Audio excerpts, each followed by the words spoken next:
Good evening, and welcome back to Savannah by Night, where we play Vampire the Masquerade. This is a slightly more mature game in the sense that the themes explored on this can be quite heavy, and for some people it may be a little too much. It's also encouraged that if anything becomes too much for a member of the cast, all they have to do is say that they're not comfortable, or they want to fast forward through a scene, or come up with another way to edit and continue the story and leave behind any uncomfortable elements we have accidentally stumbled across. For any of you watching at home, if you find anything just a little too much, take a break, or we understand if you would want to find another stream to watch. However, for those of you that stick around, we thank you for your time. You poor soul. I do want to thank Sam, as always, for running tech and producing this show that would otherwise not exist without his help. Now, is there any other announcements we would like to get through before we hop into the game proper? No, nothing? Okay.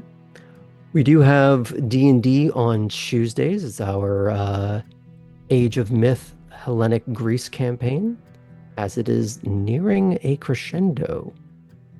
Who knows what's going to be happening, what ill omens we'll be experiencing, and the divine comedy I'm sure it will become before it becomes the divine tragedy.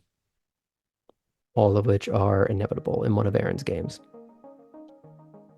We do have a not our game, but on a channel we partner with very often, Top-Down Tabletop. Dreamy will be... Do you want to take that one away? Yeah, this Sunday we had part one of a Kids on Bikes game. If you're unfamiliar with the system, it's very akin to like Stranger Things or The Goonies.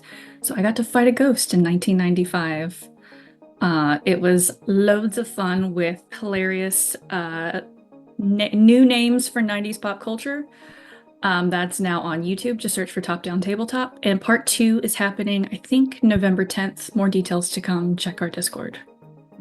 Speaking of which, you can find all that in the Twitch chat, or if you're watching on YouTube, somewhere beneath the video description. Now, unless there's anything else anyone would like to add, any plugs, anything of that nature. Oh, Iskra, I believe you had an announcement that you would find important that you made last night. Indeed. And so it is that time again, election season in the United States. Early voting is already underway in many, if not all of the states at this point. So get out there, do your part. The margins could not be closer in this election. You could very realistically be the deciding vote. There are a lot of things on the line, a lot of rights on the line, a lot of future at stake. So head on over to vote.gov to get started. Or if you want to hit me up via DM in our Discord, we try to keep politics light there, but I'm all about it, so I would be happy to talk one-on-one with you and point you in the right direction. Right. Go vote. Thank you for that. And on that note, let's tell a vampire story, shall we?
Last time on Savannah by Night, the new arrivals found themselves coalescing once more within the storied walls of Wormslow, each with an overlapping purpose: to start to figure where each of them even belong as they try to unravel their individual situations.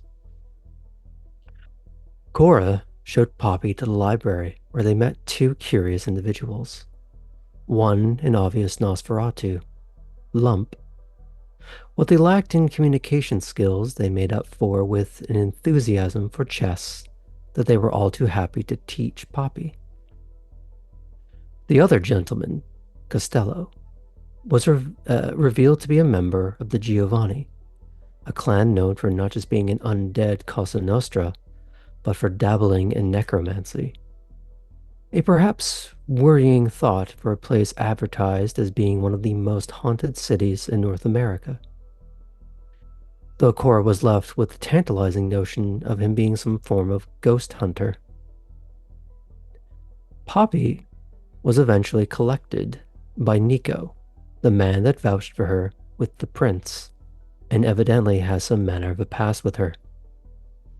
She was given a warning not to steal from him, and in return, he would give her not only at least the outward appearance of a job, but a real place to stay.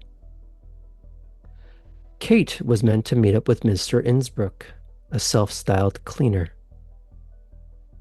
However, while they did in fact meet up, he made his apologies as he was needed on something of higher priority, leaving Elysium with Costello. Once again, leaving Kate adrift without direction. However, this did give Kate and Cora a moment to discuss the parallels and contrasts of their sires, and the aftermath and expectations of their respective embraces. Artem spent time surveying the Seneschal's property and doing some initial, necessary work on the guest house he'll be sleeping at. After a quick shower and a change of borrowed clothes, he brought Chris with him to Wormslow in order to return Atherton's car, as well as to meet up again with Sokolov. It was on the way that the pair of them discussed the hows and whys of their embrace. The conversation, however, seemed to dredge up something painful for Chris. But during all of this, Tabby was whisked away to the Warrens, the Nosferatu cloister beneath Savannah. And it's there that we pick back up.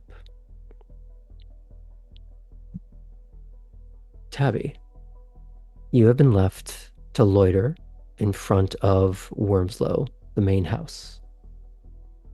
You know that someone is coming to pick you up. You know that it's not Lila. Are you nervously pacing? Are you waiting patiently? What is your current mood? Tabby is trying to get into the mindset that everything, even if it isn't intentionally a test, can be considered one. So even how she gets picked up by an unknown, she is worried she will be graded on. So she at least tries to posture in a way and spends a good deal of the time waiting, finding the right posture to represent herself and her situation. She tries like just squatting on a step, doesn't work. Tries leaning against any type of wall or pillar, and she's like, that is so not anything of who she is. And ultimately decides to kind of just stand there. Not arms to the side, but more like arms crossed, trying to seem relaxed, patient, and expectant. Mm-hmm. Now, are you right at the front door? This is of the safe house, right? No. This is the main house of Wormslow. Main house. This is Elysium. Okay. So outside the front door is Bruno, the main security guard. You could be waiting next to him, or you could be wandering down the steps to that open gravel area where cars seem to coalesce. She figures it is probably better to not, even though this is Elysium, to be seen accidentally is bad. So she probably hangs around Bruno. You would know at this point that the entire grounds are Elysium. You are allowed to wander around in the open air. Then she will go to where cars coalesce. Okay. You can do either or, just letting you know the vibe. Appreciate, thank you. She will go to where she would expect to be Okay. picked up.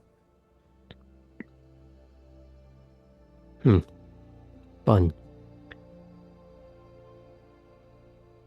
A car does show up, or rather, a pickup truck. And you see a familiar man hop out of it. Out of the passenger seat, anyways. Before the truck goes and drives to find a parking space. It's an older truck. Looks like something that's used as a workhorse. But the man in his woolen sweater, you recognize as the prince. Calm down, Kate. And he walks right past you and into the house, paying you no mind. Mid-stride, you see eyes go from stark in front without breaking stride. He sidelong glances at me without breaking his stride. Yep, just eyes sort of flick in your direction, and he keeps going.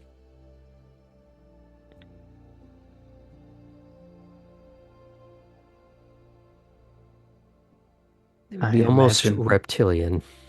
Yeah. Kate, Tabby figures, I guess he's not the one picking me up, which makes sense. Was there someone else in the pickup truck? Not for you. Soon enough, there is a car that shows up that you do recognize. An older, beat-up sedan. Two-tone. This was the car that picked you up from the train. And as Baxter rolls down the window, "Hey, loser, get in." Hop right in. I answer to my name. Mm-hmm. Oh, some of you just can't see Sam Cam right now, and it's a thing of beauty. In short order, you are trundling down the road that leads to the gate, and you are on the major artery that leads back into town. Do you say or ask anything of Baxter?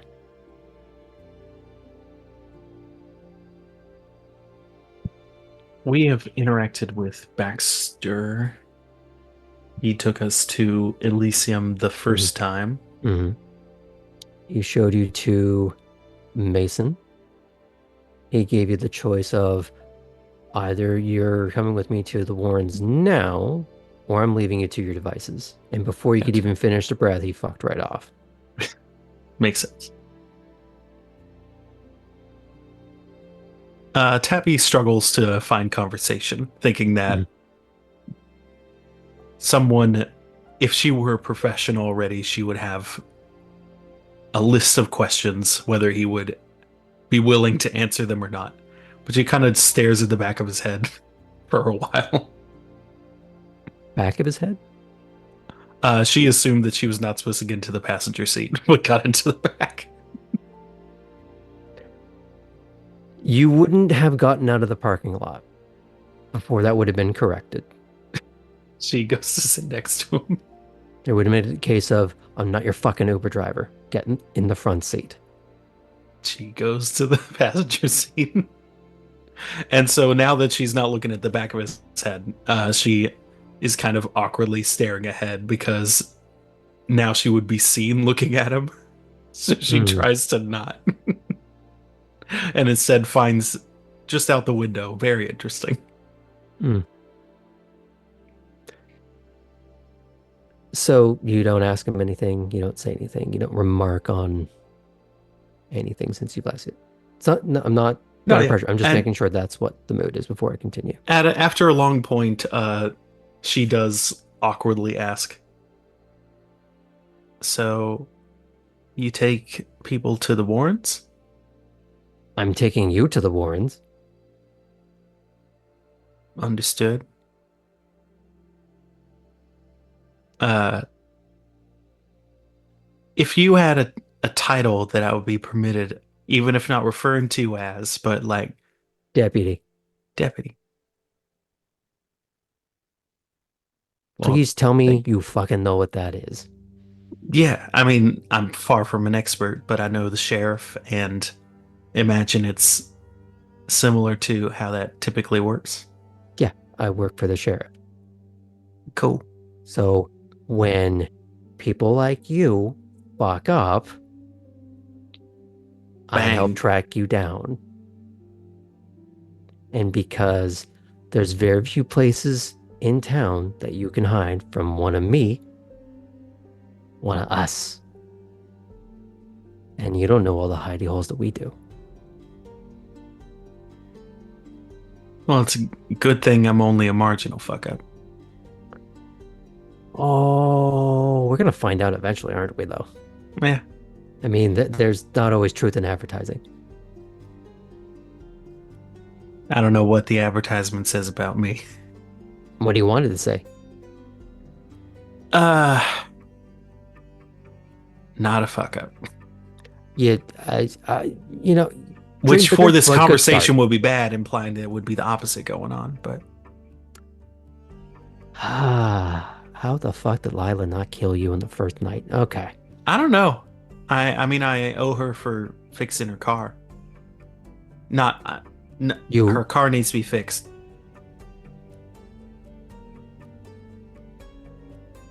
Oh, you dumb bastard. I was put in on a racetrack. I never professed to be a racer. I didn't wreck anything. Okay. Stop.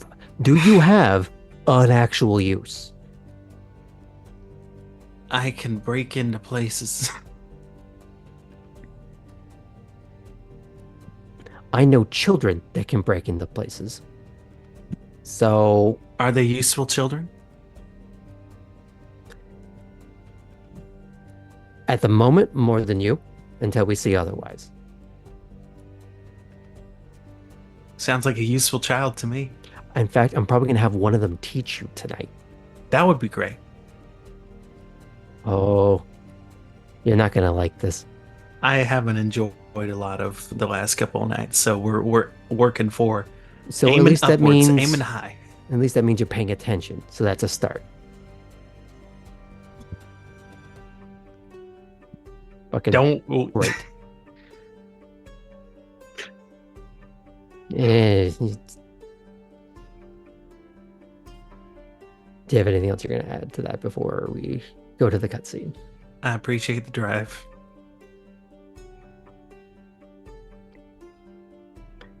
Uh-huh. He is Turns out the window. nonplussed. You notice something in how he drives, especially since you've been looking out the window for a lot of it. Based on how you got into town the first time, or rather how you were taken from Wormslow into the city proper by Lila, he seems to drive in a more circuitous, roundabout fashion. He never goes in a straight line to any one destination. He's always trying to make sure there is a twisting, winding path. So you confuse anyone that might be following, or to flush out who is following. There's been 1 or 2 times in this drive where he is trying to go against traffic laws in such a way that would flush out someone who was trying to follow.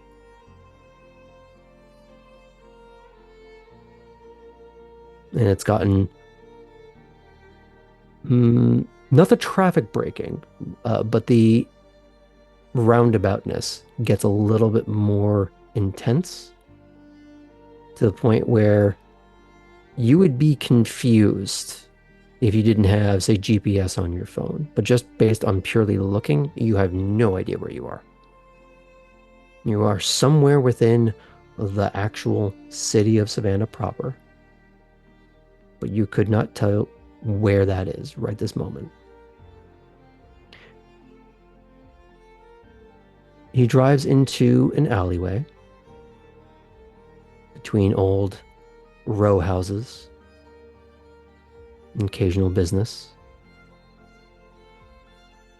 things that are slightly in disrepair and either that weird mix of well-traveled or not traveled enough. So it just looks a little unkept.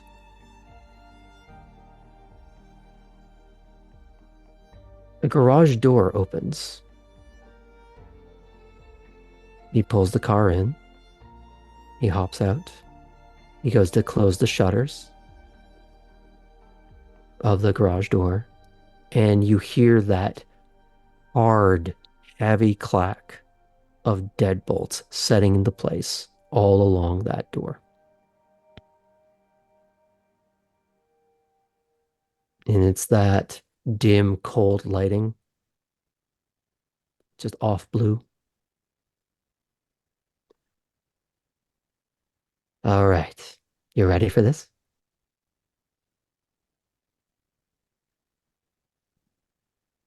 He reaches down to one of the paving slabs that make up the floor of this garage,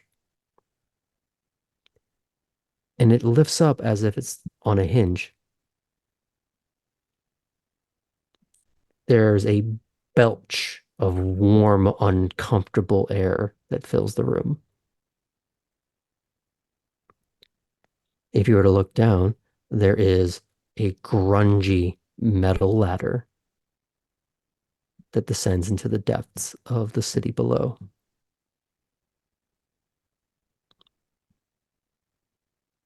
After you. Without much hesitation, she hops onto the ladder and starts scooting down. Now, are you taking it one rung at a time, or are you sliding into the abyss? I think she'll slide into the abyss.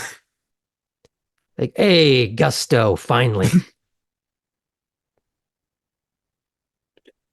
You get down about a good 40 feet before you finally hit bottom.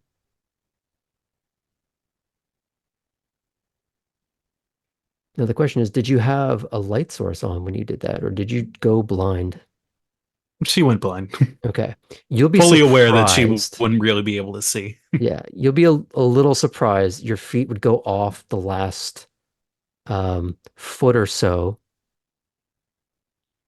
of dead air until they hit the ground. Probably a little awkwardly, but because you're made a little awkward, you're probably a little used to that. And it doesn't throw you off. The smell would, except for the fact that this is not new to you. Without the benefit of light, you know you're in a sewer. You hear the heavy drop of what you assume is that paving slab above going into place again. And the mad cackle of Baxter, Batman fire poling down the ladder, but with a little Step more aside for him. control and a little more speed than what you did. Because he knows exactly how far down it is. And it seems like he is reveling in this one little adventure and also knowing it probably might freak you out and move you out of the way so he doesn't treat you as a crash pad, in theory. Yeah, she But moves. okay. He will take out a pair of flashlights and hand you one. There's a brief fight with his until it gets working. As he starts to lead you through the sewers beneath Savannah. The mishmash of tunnels is not just sewer. You cross between sewer and what was once old brick tunnels that were clearly built for some kind of purpose beyond sewage. A lot of them are bricked up. Some are not. And he leads you through some of them as if weaving you through this now confusing underground network in the same counter surveillance way that he approached driving on the streets above.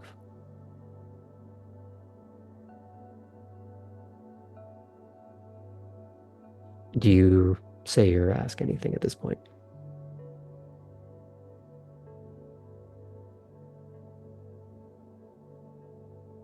Anything that you would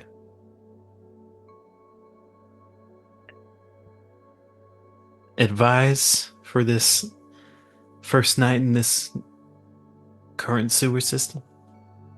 Okay, we're gonna get to a point where you're gonna have to do exactly what I tell you to do, no matter how ridiculous it is. You're gonna walk where I walk. You're gonna move the way I want you to move Okay. because there's gonna be traps.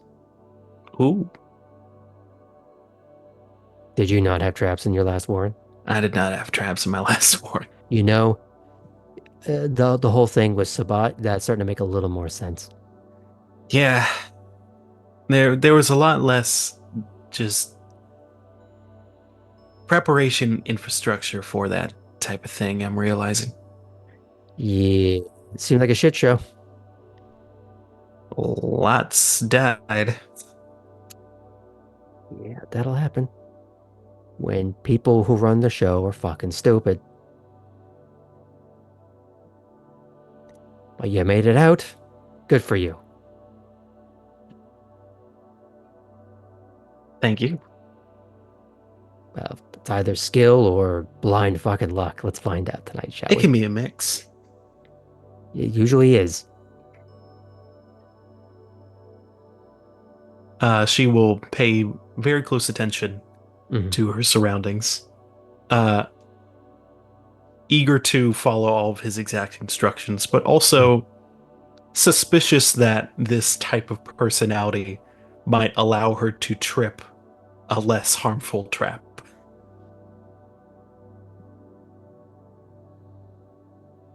So, if there's anything she can do about that to try and see it coming or anticipate that, she would like to. Not just blind faith, but will follow all of his instructions. So, something for you to consider as you're walking along. Maybe there is no such thing as lesser traps. There's no Star Trek set to stun setting on a battering ram made out of nails. Which on occasion he will point out to you little things like that once you've already passed through shit. what would trigger it. It is a Macaulay Culkin showroom floor the further you go. That's fucking sick. And you notice some of them aren't just metal spikes, but some are intentionally made out of just wood. Hmm. And considering you know how stakes work at this point, that's most likely the aim. How often do you find people just like on those things? Well, we don't find them up there as much as it's embedded in the wall because it's been strung and there's a guy pinned beneath it and he's mostly Oh, okay, yeah. What do you do with people that get caught in one of those? I'm sure it's case by case, but is there any like inherent punishment for tripping one of those other yeah, than they're point dead. and laugh? Okay. Oh, they're dead. I mean, the most we do is we wrench them off, hose it off, reset. Job's a good one. Back to work. For above table Hmm. clarification, wooden stakes, Hmm. uh, they do kill, or is No, there some other stuff going on with paralyzing? it just puts them on pause. Gotcha. Appreciate it. It's effectively a painfully induced coma of locked in syndrome. You are fully aware of all the things that are happening, Mm, but powerless to do anything about it. You gross. can't even blink. So bad time. Bad time. Mhm.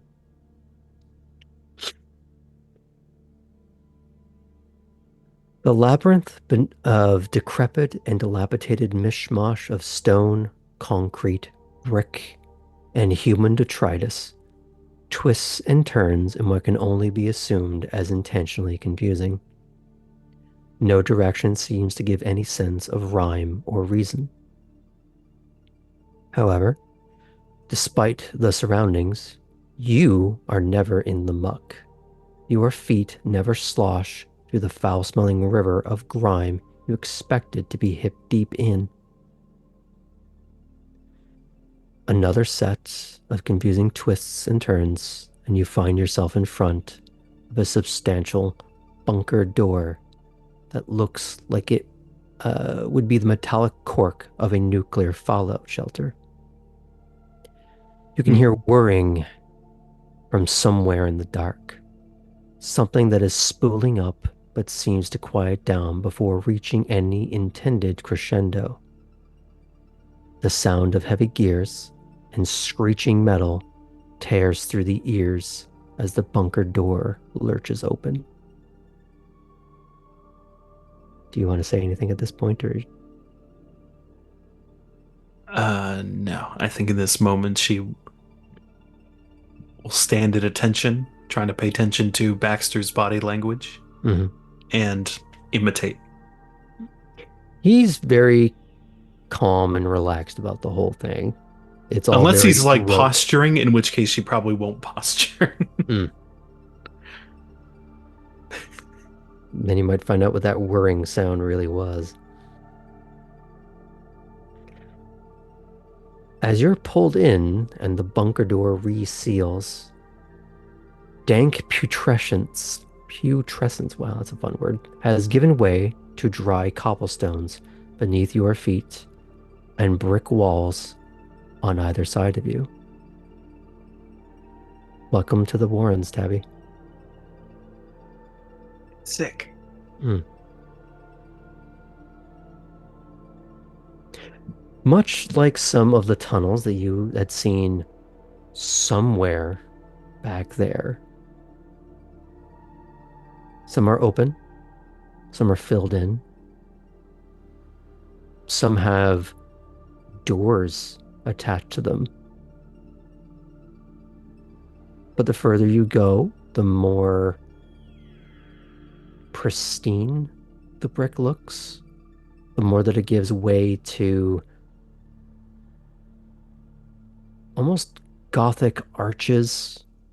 It doesn't get full high ceiling, but it seems like the more you delve into this place, it's not just an offshoot of a sewer.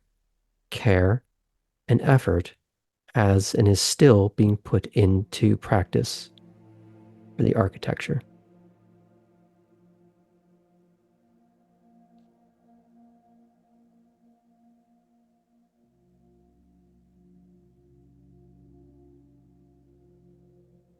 Do you remark? Do you react? Yeah, Tabby, a smile grows on her face, and she doesn't ask Baxter anything at this moment, but she does kind of look around, immediately trying to imprint these initial sensations and images into her head, hoping to make this familiar territory, and impressed by the the care.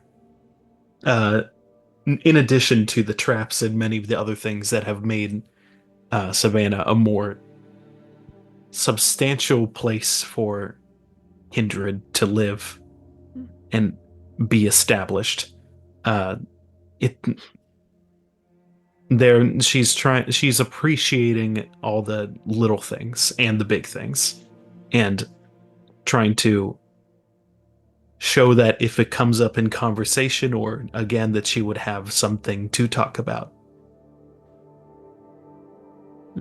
But she's enjoying what she sees. Mm-hmm.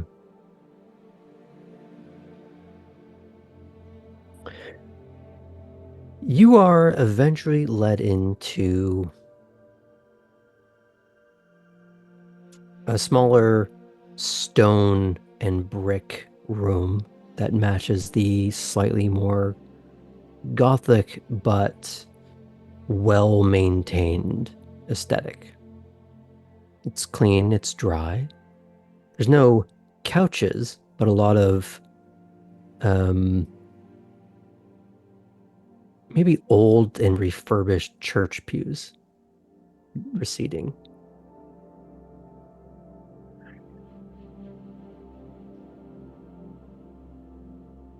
As you're led in, you hear Baxter go, "All right, job's done." And he heads back out. Thank you, sir. And just no He wasn't questions. And talking to watches you. him. Oh,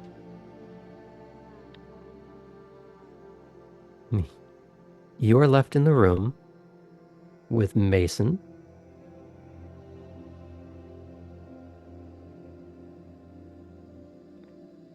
and a fairly stout, portly looking individual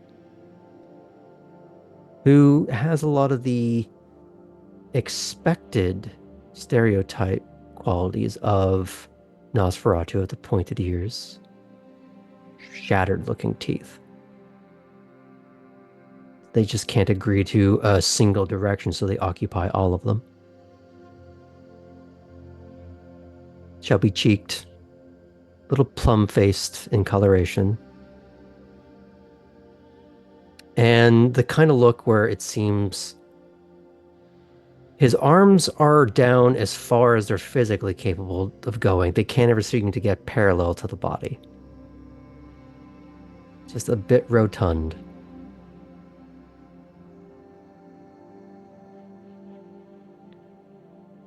Mason turns in your direction. Ah, good. You're finally down here. eat bow, Mr. Mason. None of that down here. Bowing and scraping is for above. Yes, sir. But I do like the sir. That's a good touch.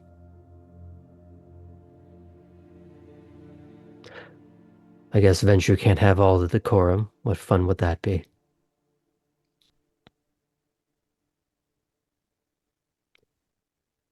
Tabby, this is Orson. She nearly bows again, but instead just like turns it into a nod. You hear Orson giggle, but it's more nervous rather than amusement at you. They didn't know what to do with that.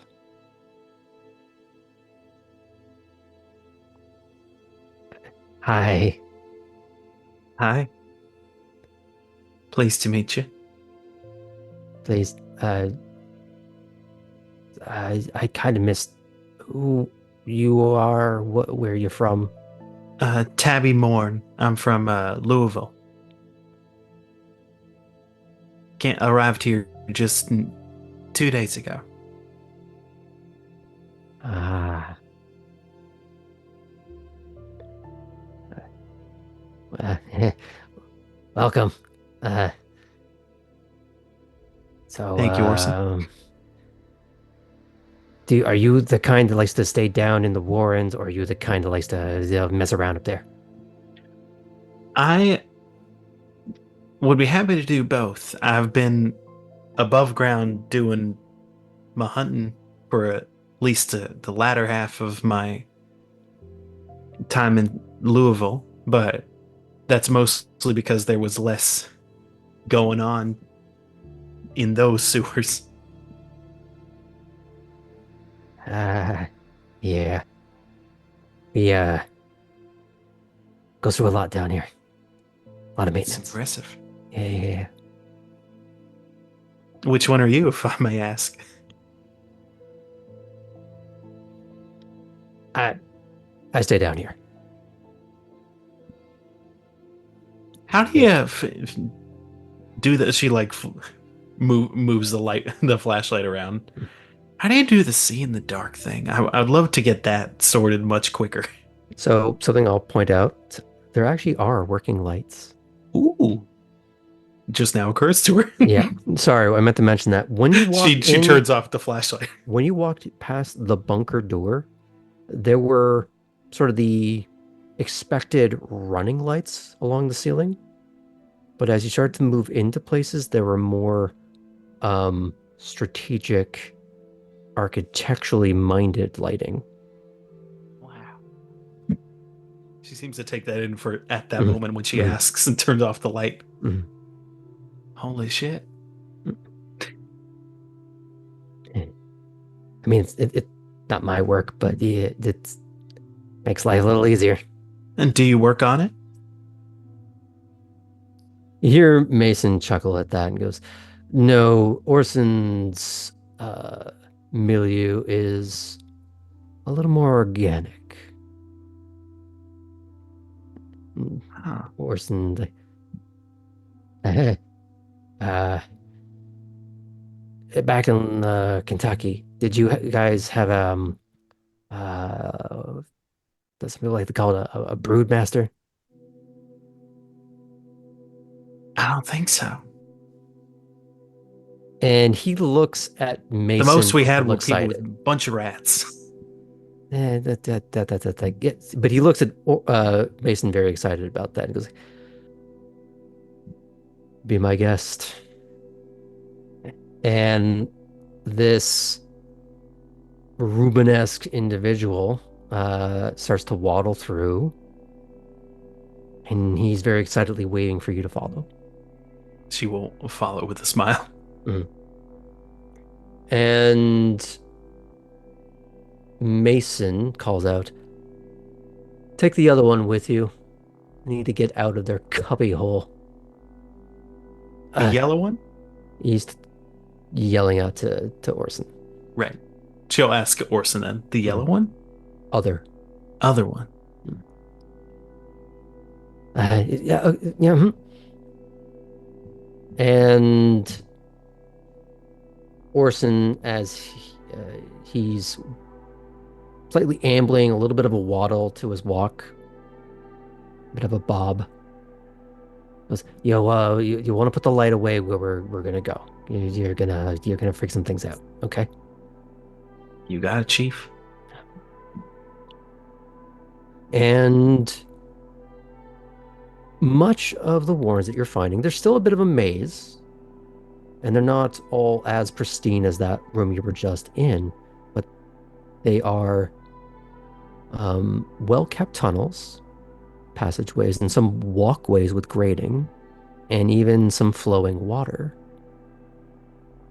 as if there was some kind of uh, runoff of treated sewage, more of a gray water running through the place, bringing just a little bit of moisture without being gross and humid. It keeps some sort of airflow. This is the, how do they put it on Community? The room temperature room. it's maintained. So you kind of get through this idea of clusters of tunnels and rooms, and some you see as more like workshops or other kind of projects. And you get the impression Orson's going to take you to one of those specifically, but you find a more, we'll say, residential area. Yeah, he's pointing on the wall as he leads you into a tunnel because this usually what we call student housing, where a lot of the new guys stay. Cool. Looks nicer than the hole that I had. That did you? It was a So mound. There was structure. I don't. It wasn't this nice. Mm. This is like going to college for me. Oh, Did you ever go to college? That's long not time meant ago. to make you feel any sort of way. I just don't know if you did. Seeing if there's a connection point between our life experiences. Wasn't really an option at the time. Oh, neat. Yeah, but you learn stuff from life better. Anywho, and he waddles along, leads you to another metal door, but it seems to fit some of the aesthetic. It's not the bunker style submarine door or anything, but just robust would be the better word. Where people like to settle down. They clearly want a little bit of protection, a little bit of privacy. It doesn't look like it's locked from the outside, but clearly from the inside. And Orson's misshaped hand forms this meat wad of a fist that knocks on the door. Hey, uh, Eli, Ellie, you there?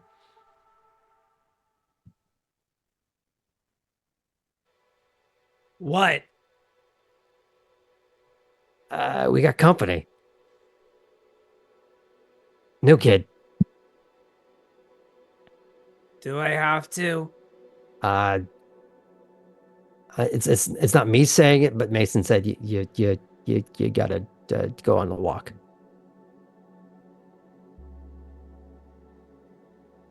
You hear the clank of different locks, probably about 4 of them, get undone, and the door opens to reveal a Nosferatu with headphones on, ridged forehead, scraggly purple hair, and wearing a oversized hoodie with hands in their pockets, and they have a little snaggle tooth on one on their upper lip.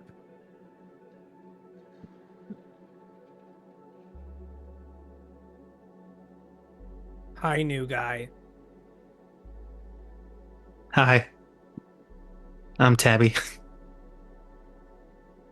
Okay. Nice to Oh, meet you. Turns to Orson. Where are we going? I, you know where. And he seems excited. Tabby considers Orson's excitement infectious and is not perturbed by Ellie or Eli's greeting. Ellie, I misspoke the first time. Ellie. You asked them what a broodmaster was, what didn't you? Okay, let's go. Do you lock the room behind you or do you leave it open? I actually go back inside and you'll have seen there was light coming out of them, coming out of the room itself, even though you can't see from the door where. And you just see those lights go off, and then Ellie like pulls the door shut, and then does have a key to lock it. So I have a question for this little bit of set dressing. Was it ceiling lights, a work light, or mood lighting? It was screen lights. Hmm. So follow up. With a screen implies other tech connected to it. Was it RGB puke or uniform lighting? It is uniform lighting. Hmm. I think dark blue. Nice. That fits. And you lock the door. Okay. Another little bit of ambling through the tunnels. Despite all that brought you here, it's all very dry, very comfortable, which may answer a previous question that Tabby could have had about how did Petra get from the Warrens, a place you know to be gross, all the way to Elysium with a pristine dress.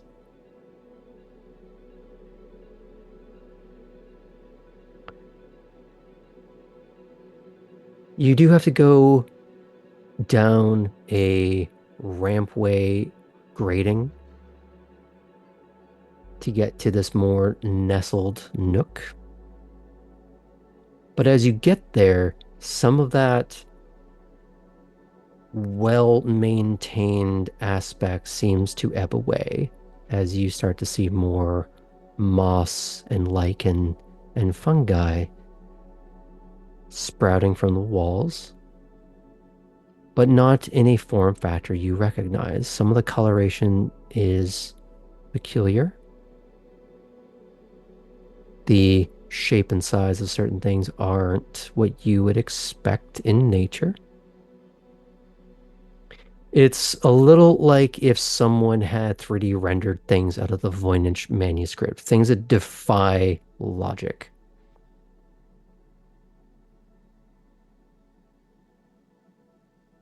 And the growths all sort of seem to surround the door. It's not quite as heavy, but there is more of that submarine wheel latch.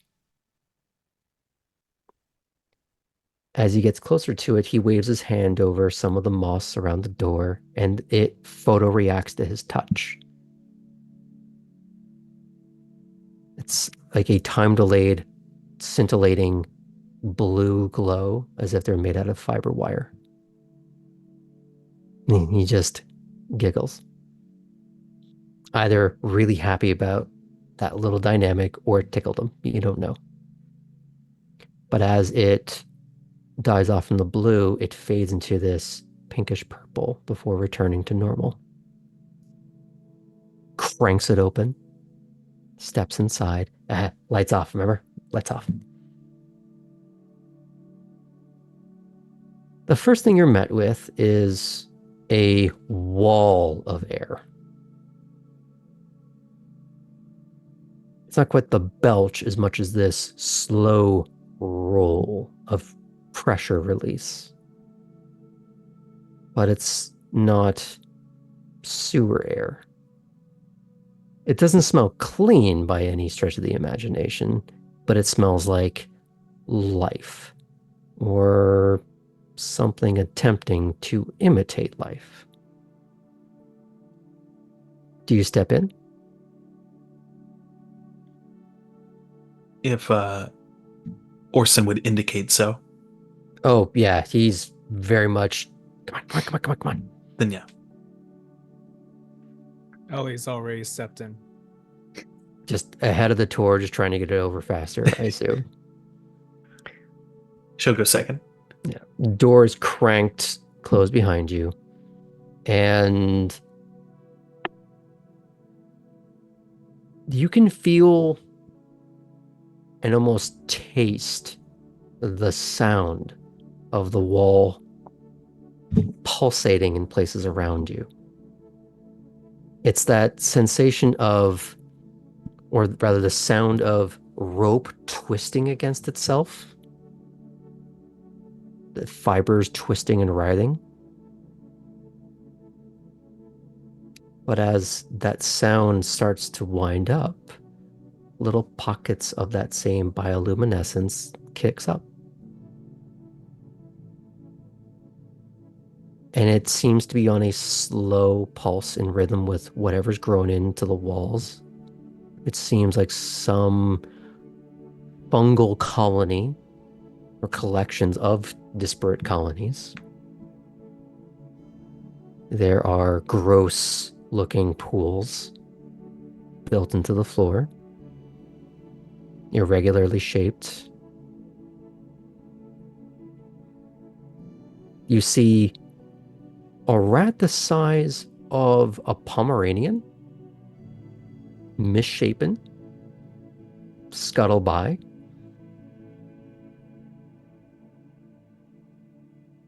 You see another one, but it's crawling along the ceiling and the wall, with the bioluminescence seemingly reacting to its passage. But as you see the light trailing off of it, you don't just see rat features. There's alligator aspects to it as well.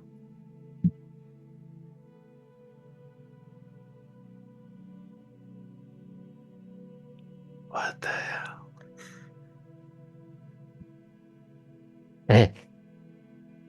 Broodmaster. They, they're cool. Finally, someone agrees. But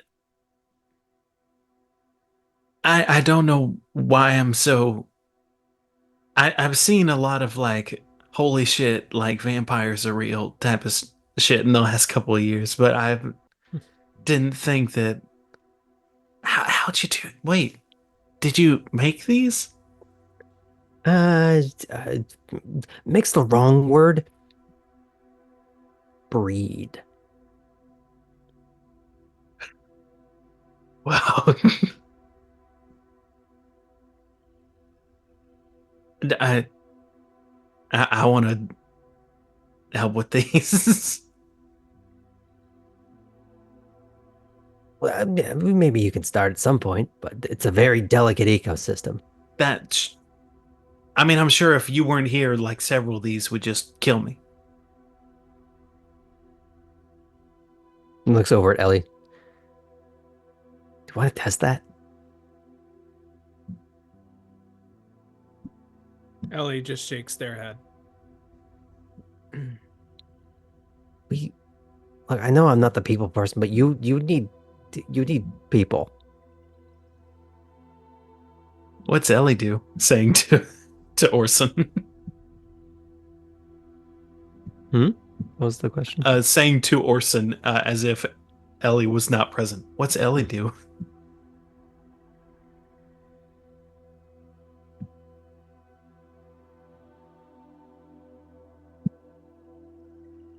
Good Pivoting. with computers. Hell yeah. That's dope too. Why are I, I wonder why Mr. Mason had you brought in here. I mean, you've seen all this before, right? Yes. Do you gotta calculate something? I'm not good with No, computers. I imagine he wanted me out of my room. Oh. I'm sorry, that was not a pitying. Oh, that's it. I get it. No, it's pitiful, so it's fine. It's pitiful if you want it to be. You would see Orson during this starting to back up a little like Homer into the bushes, except it's into mycelium, not wanting to be part of how uncomfortable this has gotten for him. Door's over there. Well, I mean, Ellie, I don't know you don't know me, but I mean, it's nice that you're good at something. I've had to fucking sell myself to a bunch of old vampires in the last 2 days, and I haven't had a resume to show them.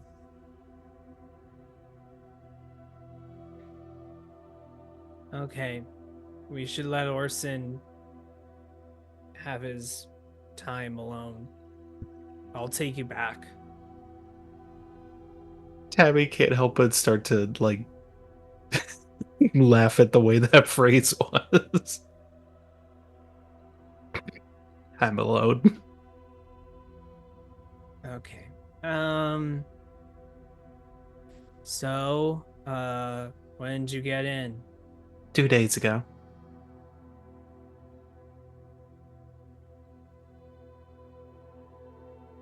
Are you leading Tabby out or? Yeah, I'll just go with you. Nice to meet you, Orson. And you hear from a few different places in the room. Hi, Tabby. What the fuck? And it's that what is it? The light reacting to the sound or the sound reacting to light, and you're not really sure which is which. That guy's kind of cool. It is. I knew it. And it just sounds that much louder next to Ellie. Anyway, where did you show up from? Louisville. Hmm. Stop me if you don't want any of this information. The only reason I'm here is Sabat pretty much showed up, took everything out, and I say an evening. I was only there for like an hour after they showed up before I left, but I'm pretty sure they tore up everything and everyone. Refugee, as it were, pretty much.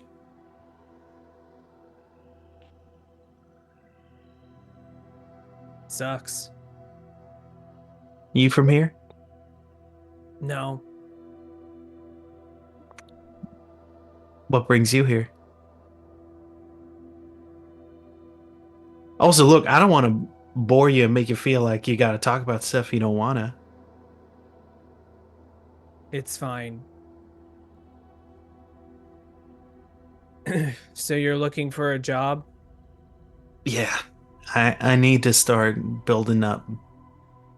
A When I'm resume. asked, what are you good at? I need to be able to start saying something. I've Have you broken found... into a few houses. Do you like breaking into houses? Yeah, also breaking stuff. So But you like... due to the masquerade, like that's rarely the best option. So can't go punching through walls without immediately being like, whoa, what? Ew, that's a masquerade risk. I mean, if people find out, yeah. That's true. If you're good at breaking in, you shouldn't be caught anyway. That's what I keep hearing.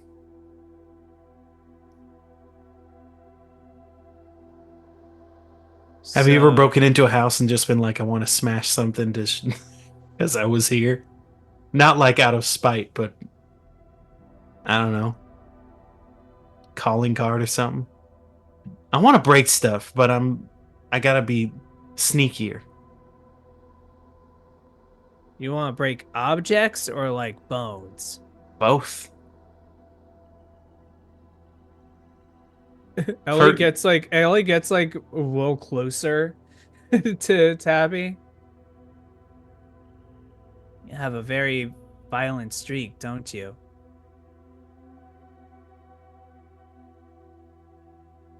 a little bit. Hmm. I mean, the first people I fed from were thugs with a baseball bat.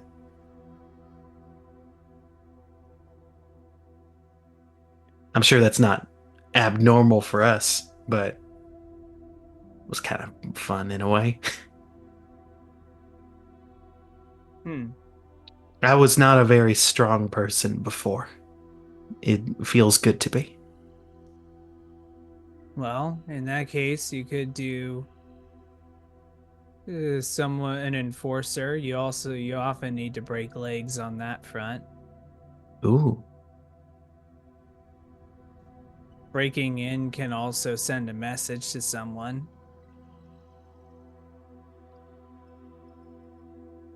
I do Break. have. Oh, sorry, keep going. No, you go ahead.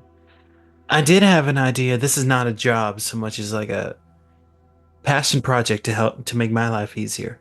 Uh, I've been talking to Lila a little bit already, Mm-hmm. but I was hoping to set up a dating app, a series of dating apps, and using that as a way to get suckers to places where I could jump them. If that's not what you do, then I don't want to trouble you, but you seem techie. And I mean that in only the positive ways.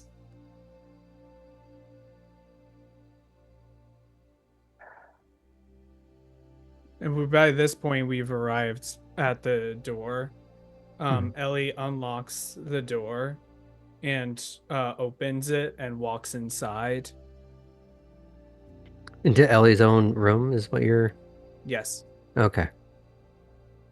You hear fans starting to whir and the lights coming on. Um and you also just hear, "Come in." She follows in. She had been waiting on the doorstep. um what you see is a array of machinery, like um an ultra wide screen, a monitor, and another monitor that's like situated vertically. um you don't see a PC tower anywhere, but you do see like circuitry and motherboards kind of wired together. um what seems it looks to be the kind of thing that you don't buy in a store. And you then for the first time see Ellie's hands that have these elongated fingers, almost like talons, as they go onto the keyboard. And it's kind of hard to interpret what is happening. Um,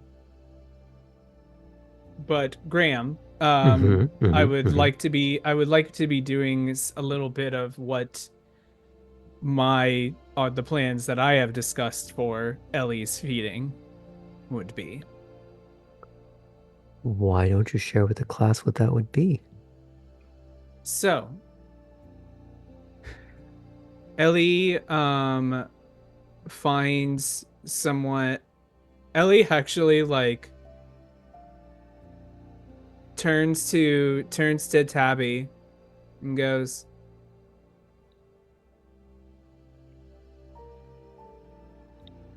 "Pick a number between 1 and 20." they're Good night, folks. they're they're taste.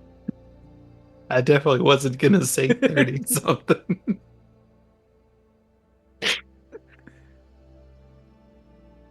13. This is when Orson walks in and Remember. goes, "Did you go to college?" No. I did. I dropped out. um Not for that. 13. And so Ellie thinks in their head and go and starts typing, and what you're seeing is a like one of the like a some of these like flashing messages coming up. And you also notice that the screen to the side seems to no longer be Ellie's desktop, but a desktop of some professional or something like that. And it seems to be, and um Ellie like puts in the like opens like a sticky notes on this desktop and just types down,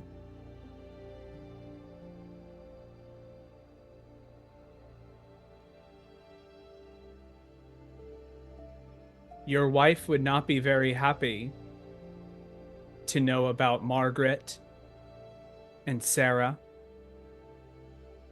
and Sally and Natasha. Holy shit. If you want to keep this quiet, bring $13,000 in cash. You said Meet 20? at this location. Come alone." And sets a time, like 3 or 4 hours from now. He apparently hadn't been. And then said, type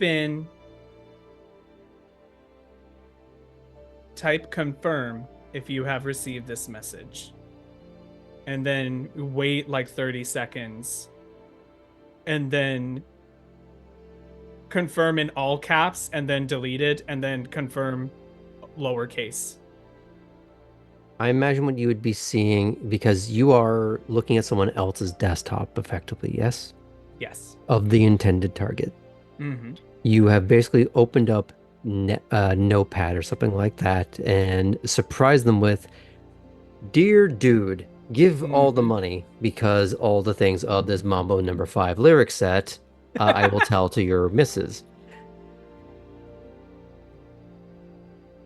With the implication that you have proof to substantiate more than just a list. Mm-hmm.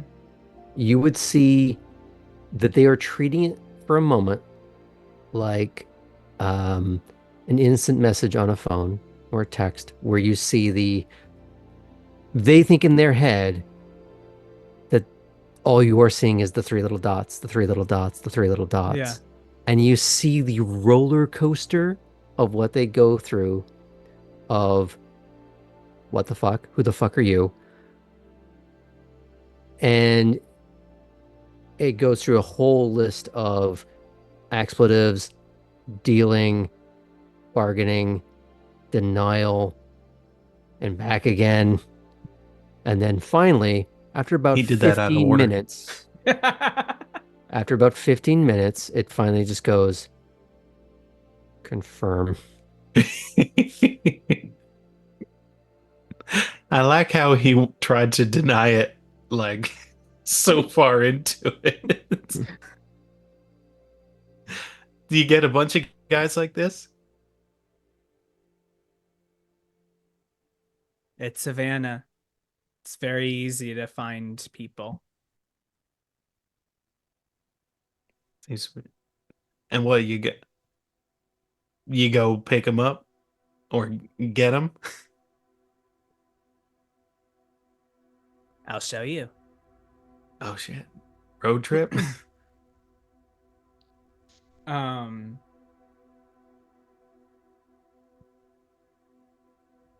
No, actually, that leads me to a question. Does Ellie have a car? Don't make me drive it.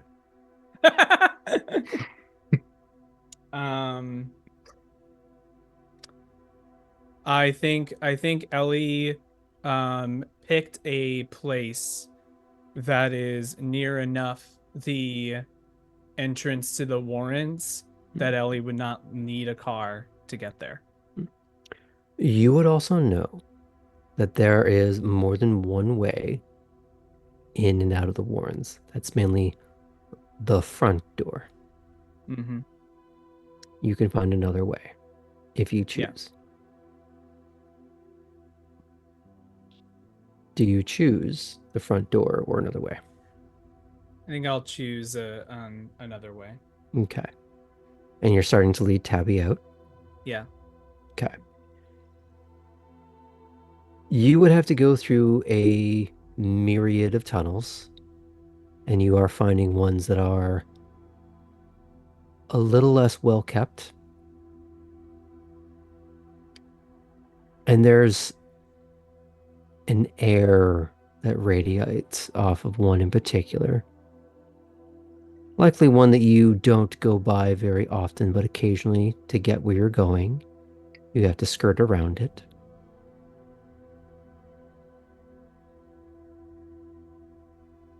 As you pass by,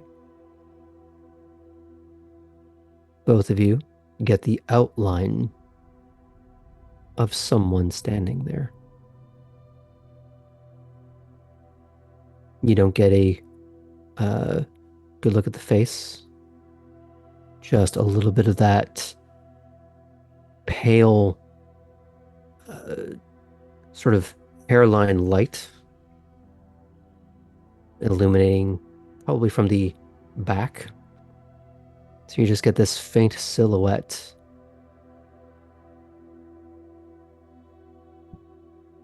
Do you linger or do you keep going? For Ellie, this is not a new occurrence. In that case, Ellie keeps on moving.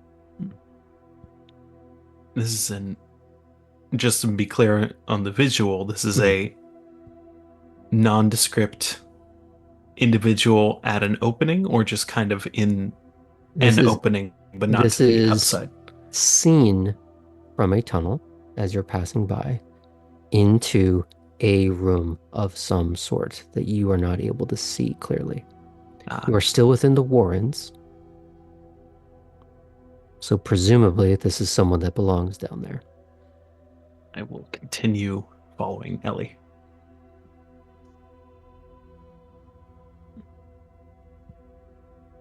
Okay. Eventually, you leave the more well-kept areas until they become more and more decrepit looking, more winding passages to give way to sewage lines. Ellie is having to guide you around areas in the way that Baxter did to avoid what you are presuming are traps of one design or another. At one point, you do hear a bit of a metallic whirring somewhere in the dark, but it never reaches that apex where you would be worried about it. Though maybe you still should. Hey, Ellie. What's that sound? I know what those sounds are, right? You do. Some of them are just the coiling of a trap about to spring, but the more heavy metallic ones, where it sounds like something is rotating, you know those to be hidden guns. Oh. Yeah, so make sure you're remembering the steps. Oh shit. I will pay more attention. I've been telling Lila we should do face recognition, but apparently that isn't always reliable. Warrens are fucking well defended here in Savannah. Yeah. Yours didn't have any of No. that either, right? No, that was really weird when I found that. It was a maze. Wow, it wasn't. No, yeah, mine wasn't either. I'm kind of surprised. Anyway, let's go. Yeah. And as the two of you eventually climb a ladder, we are going to fade out from that. And we're just going to take a little break before we get to the rest of our scenes tonight. So, we'll be back in a few minutes, maybe about 10 or so. See you soon. Welcome back. While our two Nosferatu go off gallivanting into the night to probably wreck a marriage or two and maybe feed on someone who probably deserves a little bit of karma in their life, we're going Wait, is to this just going to be the same guy Kate fed on the night before? Hmm. That guy Oh my was an god. out-of-towner. This is a local. That's true. What if we all ended up feeding from the same guy at a different point? Well, then you're Pass him calling the around. sheriff because you've created a body.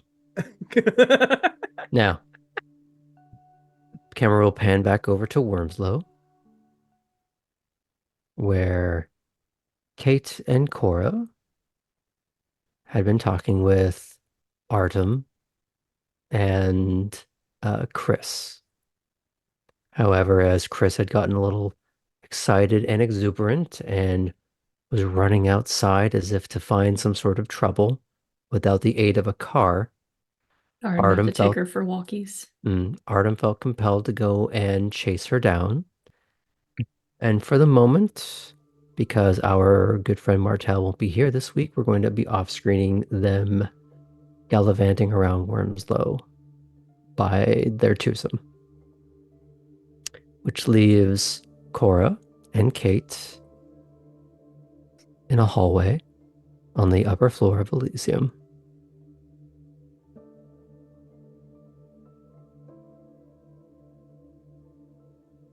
So, what are the rest of your plans for tonight?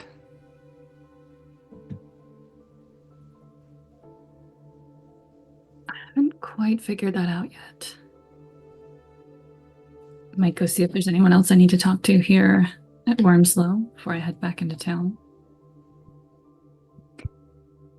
I have to see Atherton about something, but other than that, the night's wide open for me.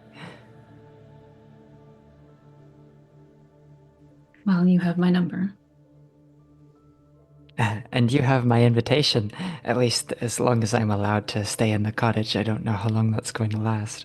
Yeah, that might be something you need to look into. Yeah. I do need to figure that out. Maybe that's what I'll start tonight. Want to help me go house hunting? House hunting, then hunting?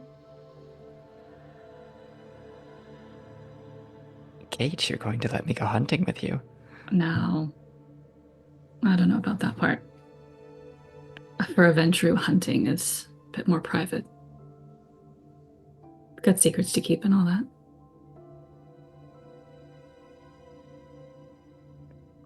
I wouldn't say a word. No offense, but that would take a lot of trust. Of course. Maybe someday then. Maybe. But don't be offended if it doesn't come. I don't even know my own sire's blood preference.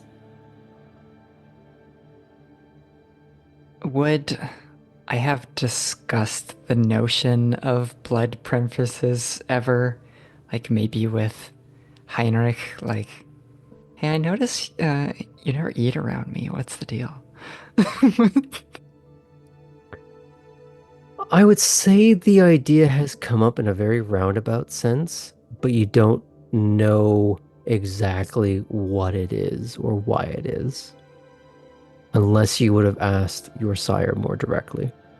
Okay. No, I don't believe so. This is something I'm probably finding out about now. Mhm. Because, you know, I don't think I've heard those exact words, but we did, my sire and I did talk about curses.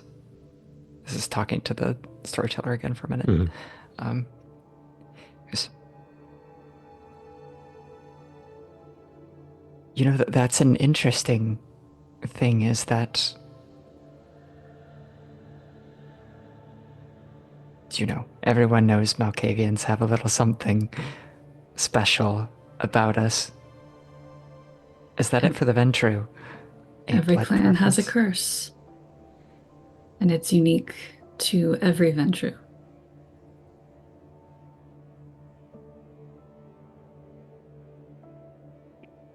You didn't drink anything well, when we first showed up either, did you? No. So you can see why something would need to remain secret.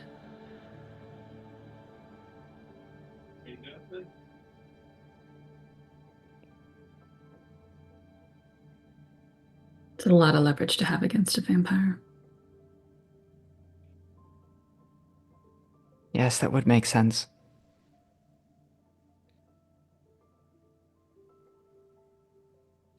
Cora like, will kind of crumple her face for a minute and go, that doesn't seem like very much fun, though. Oh, hunting can be a lot of fun.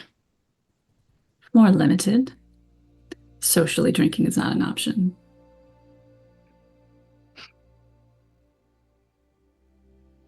But there's an element of challenge.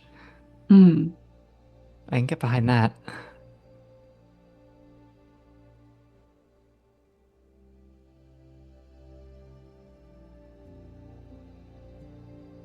Is that what you're going to do next, then, after you talk to people here in Elysium? Are you already getting hungry? I'm all right for now, but Kate pauses for a moment as if mulling over if she's going to share something or not. It's on my list. As if to interrupt that thought, you hear steps on the stairs, neat, ordered, as Atherton comes into view. Hello again. Miss Fulton, your presence is required in one of the parlors downstairs. All right. I should warn you that it is, Prince Brooks. Oh.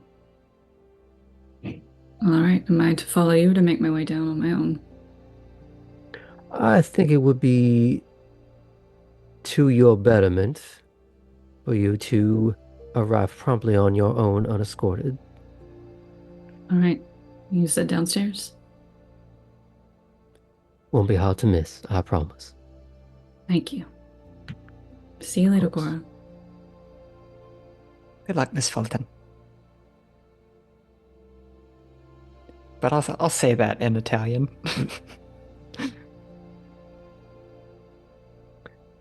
And as Atherton and Kate pass each other on the stairs, Atherton will continue to Cora. Well, perhaps we could have a chat of our own if you were of the mind to. Yes, of course, you said you needed to speak to me.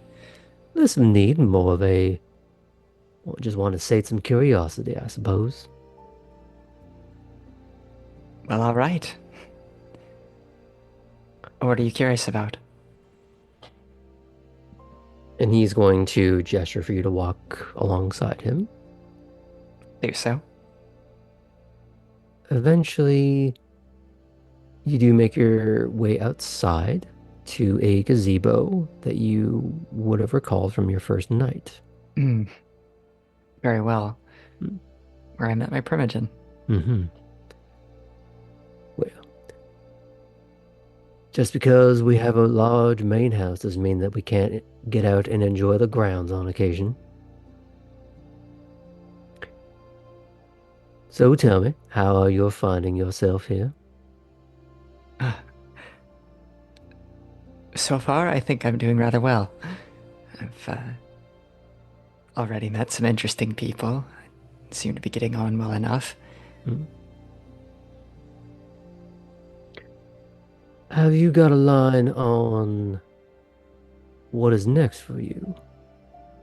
How you're going to sustain yourself? Maybe. Oh, well, maybe it's still better than nothing.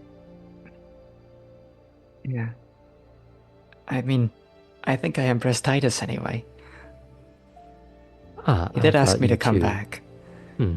I thought you two might hit it off. Glad to see I was right. Yes, the other night, Grace or my primage had said something to that effect too. Well, she might have been forecasting. However, I rely more on reading people. Oh, it's that easy to read right away. Part of my job is to recognize situations and people before they realize their own needs. To anticipate inevitabilities. It wasn't hard to discern that someone in your previous profession and one of Titus would have some sort of beneficial overlap. Of course. Did you get any sort of formal declaration from him, an offer? He did want me to come back by the track when I had the availability. I don't know exactly what it'll entail. Well, it wouldn't hurt to at least check in with him before blindly going off to the track. Of course. And since you now have your own car, shouldn't be too hard to get out there. Right, I do. I'm glad that Artem safely returned yours. Well, I had very little doubt. I do happen to know his sponsor after all. I'm pretty sure we would have arrived at some sort of arrangement. Still, that was awfully trusting of me. We'll call it a small error in judgment that didn't go anywhere serious. But now you understand. And we don't need to speak of it anymore. Perfect. So long as it doesn't repeat, of course. Cora's just gonna laugh at that not repeating.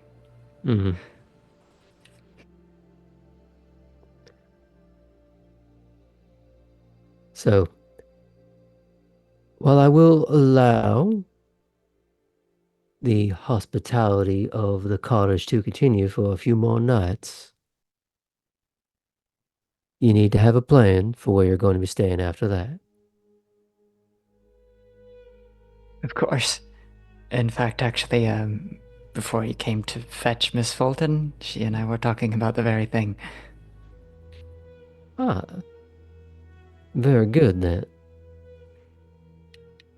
Not sure precisely what I'm going to do about it yet, but I'm sure I can figure something out. Well, there's of course all the mundane ways, and that's more than workable. You could try and touch base with someone like Mr. Hezekiah or Miss Lila. They might be able to find you more alternative means. Though keep in mind, you might owe some favors if you go that route. Well, I haven't got a lot of money, but what I have got is talent, so that might be the direction I need to head.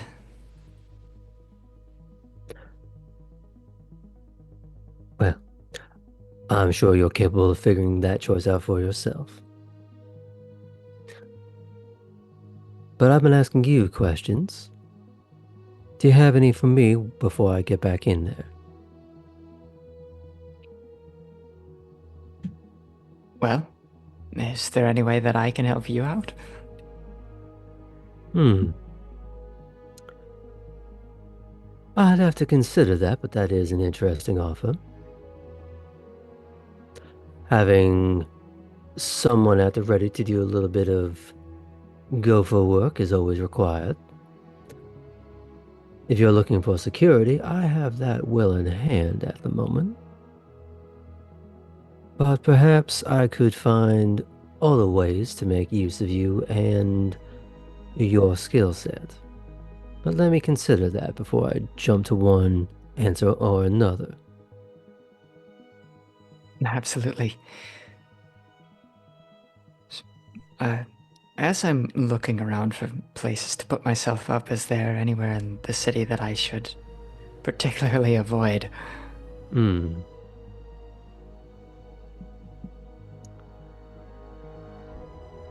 That is a very good question.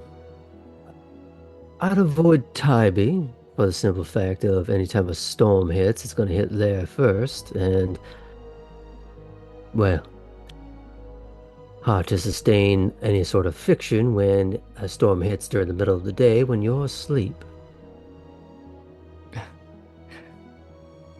I could see that posing a problem, yes. Hmm. I would avoid trying to attempt squatters' rights on anywhere near the vicinity of Skidaway Island. Many, hmm, more of a gangrel issue, but sometimes they venture out there thinking they're going to stake a claim, they'll dig a hole, they'll live out there, won't bother no one. And no one ever hears from them again, most like.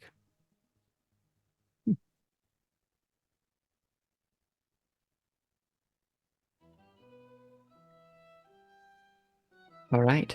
Well, 2 islands then to stay away from. Mhm. Now, some of the other islands are of a higher financial pedigree. So that might be a little out of your price range anyways. If you are looking for somewhere more low rent, it would be a little easier, though it might be a little harder to park that car you got. It would become quite noticeable. Yamacraw Village, which is near SCAD, the main campus. There's nothing wrong with living near a college. Affordable, probably. Yes, in normal terms, of course, but Yamacraw is also known as a high crime rate area. Your car might not be there by the time you wake up. At least not all of it. That would be a setback. But if you could find somewhere to stow the car, then you don't mind the potential noise during the day of a more compacted neighborhood. Might be a little easier on your wallet. And it's always a start. But there is, of course, everything in between.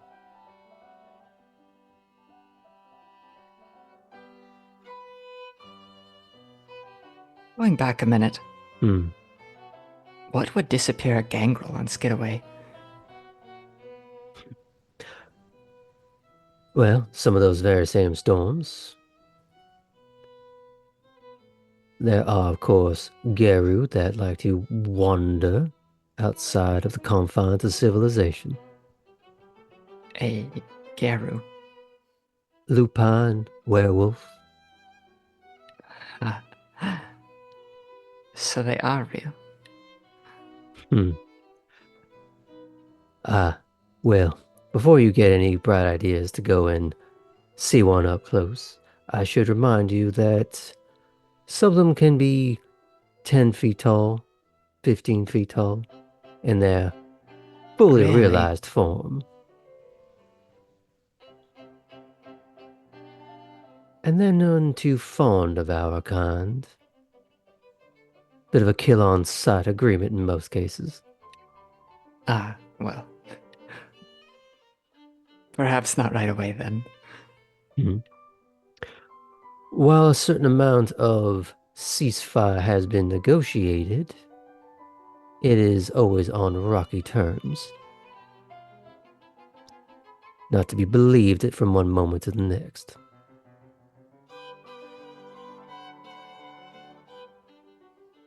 You know, this is turning out to be a very interesting place, Savannah.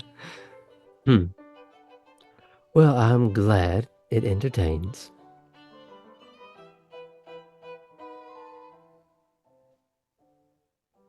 So,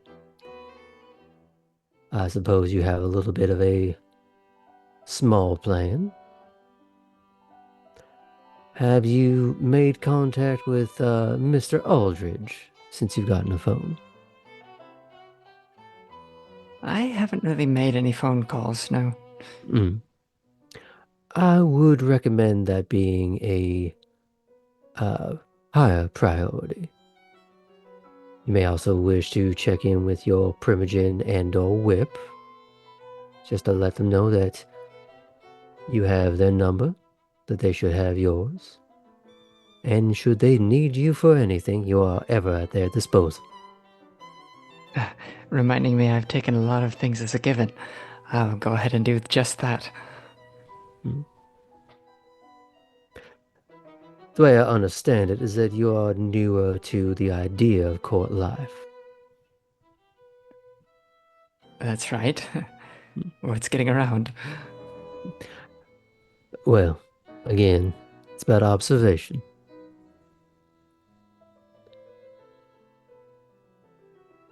But those of our house aren't always the most give a damn when it comes to court niceties, so a few lapses aren't the worst.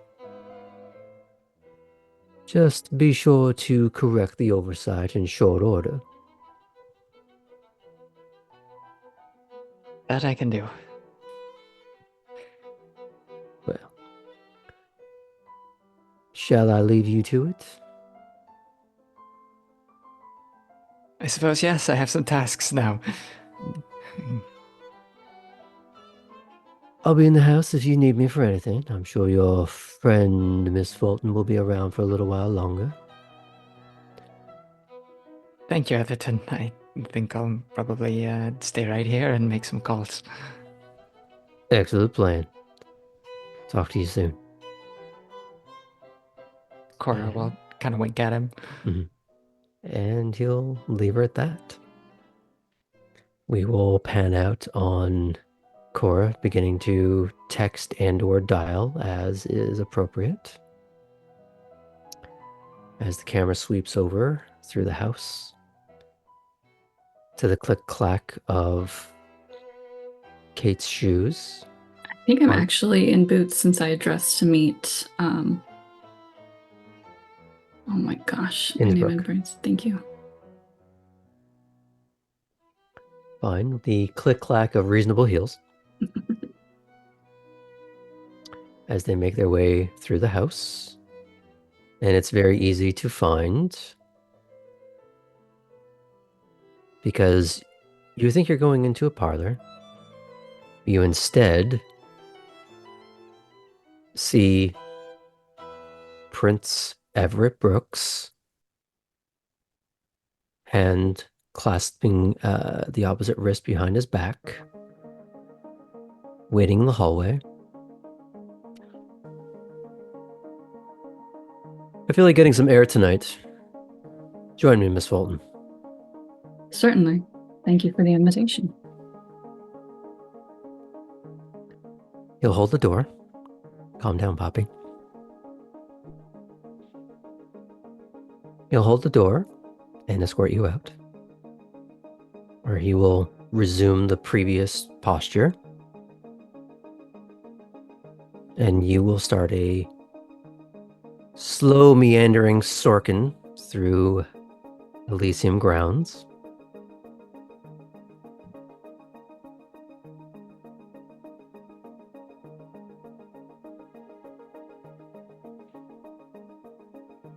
How are you getting along so far? It's been all right.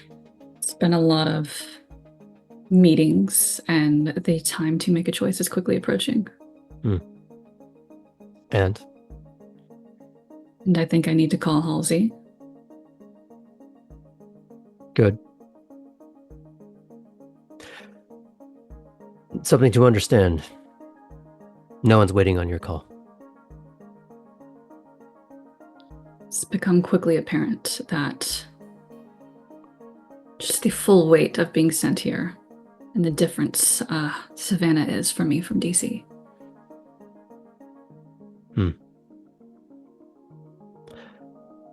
I imagine there would be a fair amount of culture shock. For one thing, you've been spoiled by privilege that no longer applies. You've been pushed out of the nest, and you have to learn how to fly on your own now. The advice I'm going to give you: make calls. Show up to places. Do not be passive. Initiative is how you will get noticed.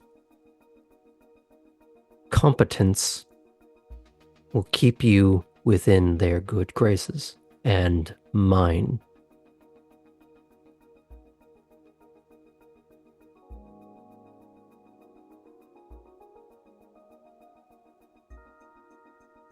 That's what I plan to do. Good. What's your first call going to be? To Mr. Halsey. Have you thought about what you're going to offer him? Logistics, Solid. organization support for the security company. That might be a good mid to long-term goal within the company. However, to understand better what the company does, you may be required to start at the bottom. It's the idea of, if you want to learn how to lead, learn how to follow. Mm-hmm. Are you prepared for that? Yes. Good.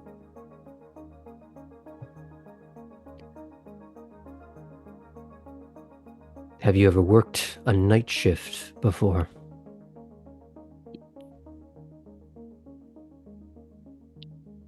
Well, before the embrace, hours were certainly long, and post-embrace, hours remained long, though shifted.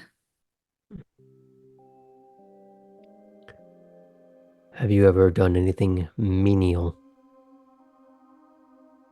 Well, filing papers can get pretty menial. So no.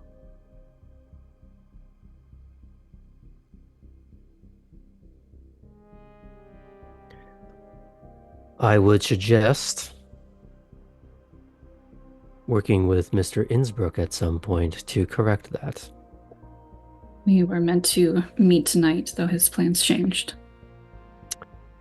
Ah, yes, I have been made aware of that situation.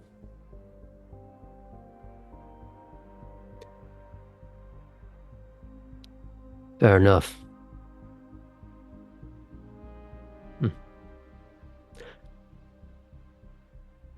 Miss Fulton, you ever dug holes before?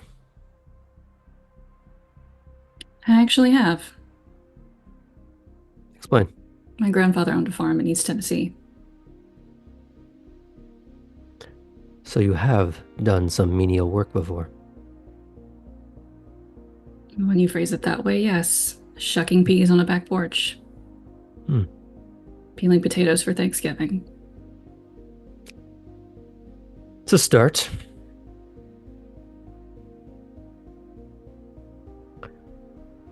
Until you get things sorted with Halsey.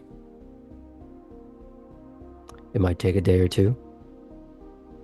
I'm going to have you work on some of my land so that you understand the earth beneath your feet.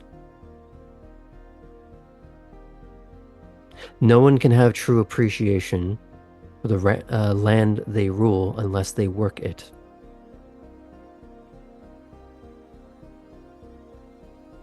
By the end of the week, you will have tilled soil. You will have moved earth. There may be a body in it, but you're going to get used to working with your hands. Yes, sir. Now, I've given you directives, I've given you direction. What questions do you have for me while you have my attention?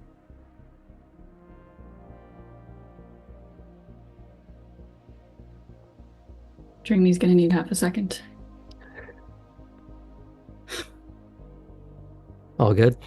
Yeah, my brain is just not firing as fast this week. Okay. Would it help you if we took a small break from that scene so you can pause and think of some questions and I can check in with someone? Perfect. Okay. Thank you. In the meantime, we're just going to pan over to a very ritzy looking house at the north end of Forsyth Park. An ornate white mansion. The interior is similar to that of the interior of Wormslow. However, where there's more neutral art pieces lying around, at this house, there are more bold expressions, colors, patterns, glittering pieces. Statues that look like they jumped out of the pages of 1980s fashion concept art, all sharp angles, high color, sharp shoulders, tapered waists, kind of like the more angular upside down Dorito shape that you would get in the time period that kind of gave rise to things like Sailor Moon. Ugh, I thought you'd like that. I do, and so does Poppy. I think she fully just has sparkles in her eyes as she's walking in. Mm-hmm. Yeah. And she might even just under her breath go, "Oh my god." This is just a lobby. I'm aware. I'm aware. This is amazing. Come here, come here, come here. He's gonna Oh. step behind you, hands on shoulders, and he's giddily pushing you through the house. Letting you see bits and pieces, some of the walking you by in a flash of little art pieces. More a case of getting that, like the sneak peek at the head of a season of a show before you go back and watch it. Right. You are getting that sort of pre-trailer of the things you're going to get to see more up close and in your own time. He's just speed running you through little bits and bobs. Maybe to leave you flabbergasted, or maybe he's just excited. Or maybe he's doing it to fuck with you, and it could be all of the above. Yeah. I think Poppy mostly is just full of joy and relief. She's like, "Oh, finally I can live in someplace beautiful again." I don't have to live in that weird building with all of those roommates, and yeah. She's thrilled.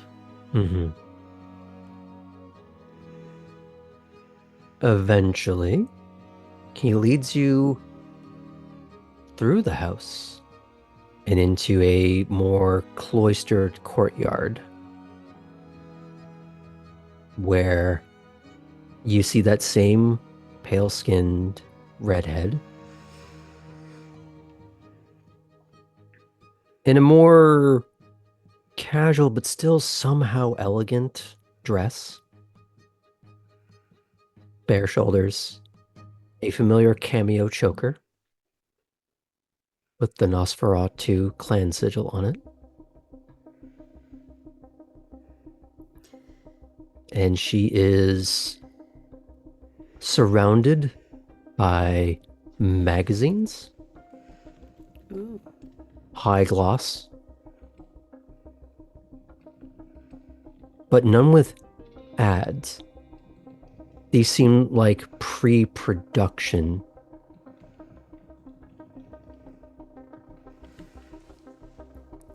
Advanced copies of Vogue, like all these things that are advertising or high fashion.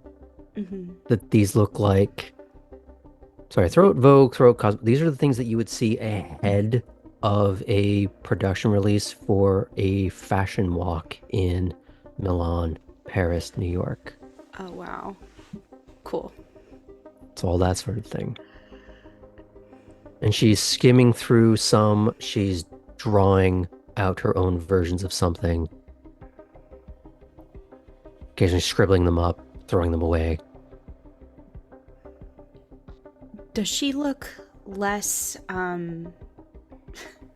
Morose.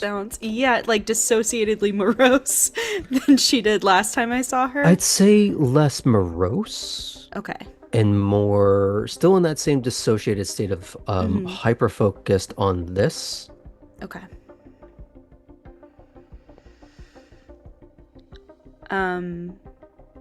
How far away from her are we at this point?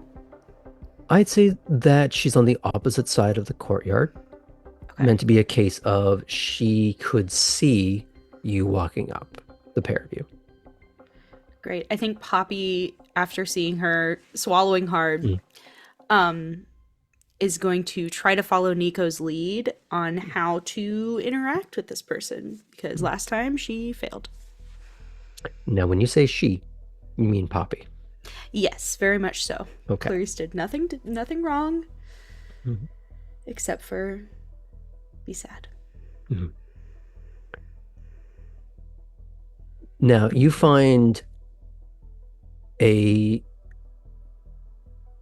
delicate finger press of an ushering on your mid upper back, but it stops very quickly as a case of just getting you moving rather than continued full palm intimacy on the small of your back. It's just, let's get you moving.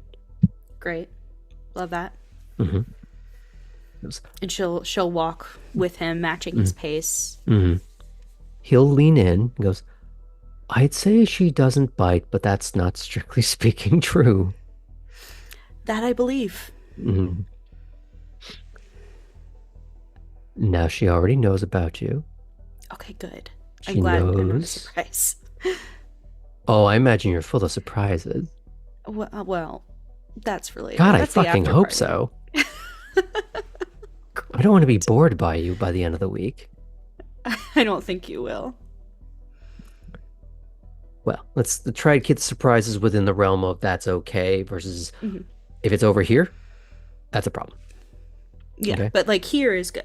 Yeah. Here? Yeah, okay. You know, this spectrum makes a sparkle. Okay. Okay. Over here. Okay. No go. No. Yeah, bad times. Okay, Real got bad. it. Got it. Okay, Real bad. great. Real bad. It's not gonna happen. Don't make. Why do you make promises? I don't know. I'm new. But you wear it well. Thank you. I appreciate it. Live fast. Live a pretty corpse. Ooh, I thought you were saying die young. Live fast, die young, but pretty corpse is good too. Just let make it too soon. So, and as you walk around this underlit pool towards her, she sits up a little straighter on this button-backed, asymmetrical sofa with no backing to it.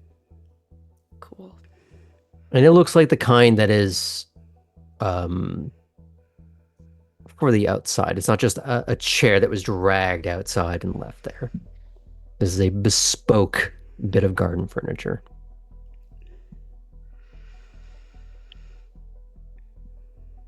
Oh, hello. Oh, I remember you. And you. It's great to see you again, Clarice. And she will stand and she will go up to you and she'll do the very fingertippy touch of the upper arms. And she leans in for the kiss. But it's a little slow, a little methodical, but very graceful. She goes, Nico has explained to me some of your situation. I'm sorry for your troubles. Oh, thank you. I appreciate that. And she kind of looks down being like, what did Nico tell her exactly? Oh God. Though she probably can guess. How panicked is your expression right now? I think it's panicked for a split second and then she pulls it back together, but Clarice may have seen it. For fun, let's make this a roll because I want to see how bad you flubbed Great. this. Okay. Okay. What am I rolling? Is this a subterfuge? No. Sneaky. So you can make an argument for I guess manipulation would be the primary versus, or what would be your second skill? So either subterfuge or expression. Oh, they're the same, so either. Okay. Yeah. You go for that. It's going to be a difficulty of 7. Okay. I have 6 dice. Okay. All right. We have. We have 4 successes, 2 failures, and one of them was a 1. Okay. So then, so you have 4 successes out of 4 successes out of 6 dice. 6. Okay. So then that would come down to 3 successes. Right. Still pretty good. Sorry, one of them can't cancel out. Yeah. Either way, you managed to rein it in. Okay. Whether or not she caught it might be immaterial. It's more a case of you had enough self-awareness and then subsequently self-control to realize, uh-oh, and then pulling it back. Yeah. Whether or not she caught any of that, you can't read on her face. And if she did, she's not making light of it. Mm. So, Poppy, Yes. what are you going to be doing here? That is the question. Well, I've kind of taken on a project with Titus at the racetrack. Starting with that, it is kind of a large-scale art project. He has me doing a smaller one where I'm basically dismantling a burnt-out vehicle, which should be interesting. But I have this idea for, it's kind of like a club space, but I think it could bring together some cool aspects of Savannah. Like the DJ that was at the racetrack was incredible, and I can just totally see her being in the zone inside of this kind of hollowed out car space that I'm thinking of. That's the first project. And then I'm sure Nico told you he's been kind enough to allow me to work for some commission at his store, so I'll be doing that a little bit. She does give Nico a bit of this quizzical expression, just unless she fucks it up. Oh God. Does she say? Does she say? No, that's that out what loud? he Okay. says. Oh, great. Yes, unless I fuck it up, which I don't think that's gonna happen. I've worked retail before. Okay, I can do it. Oh no, I'm having second thoughts. That I'm I've worked retail? kidding. I'm Okay. kidding. Mostly. Yeah. So those are the irons I have in the fire as of right now. Still trying to figure out where I fit here. I'm good with creating spaces. So we'll see. Have you been up to SCAD yet? No, but I know that's a popular spot for, well, people like us. Parts of the campus actually dart the entire city. But the main campus is near downtown, off River Street. Okay. You may want to walk around the space. Many of the Toreador of the city filter through it at one point or another. So you might find others like us, and you might get a sense of what they're working on. It's a great idea. Thanks. And if you happen to, I don't know, get a sense of how to better do one of their own projects, who wouldn't be against your best interest. Oh? Do you have someone in mind, or is this just in Oh, general? no, I'm just putting ideas out there. You can almost hear glee radiating behind you from Nico. Can I... Am I being bullied, Graham? Are they trying to put me in a No. situation in which I'm stepping on people's toes?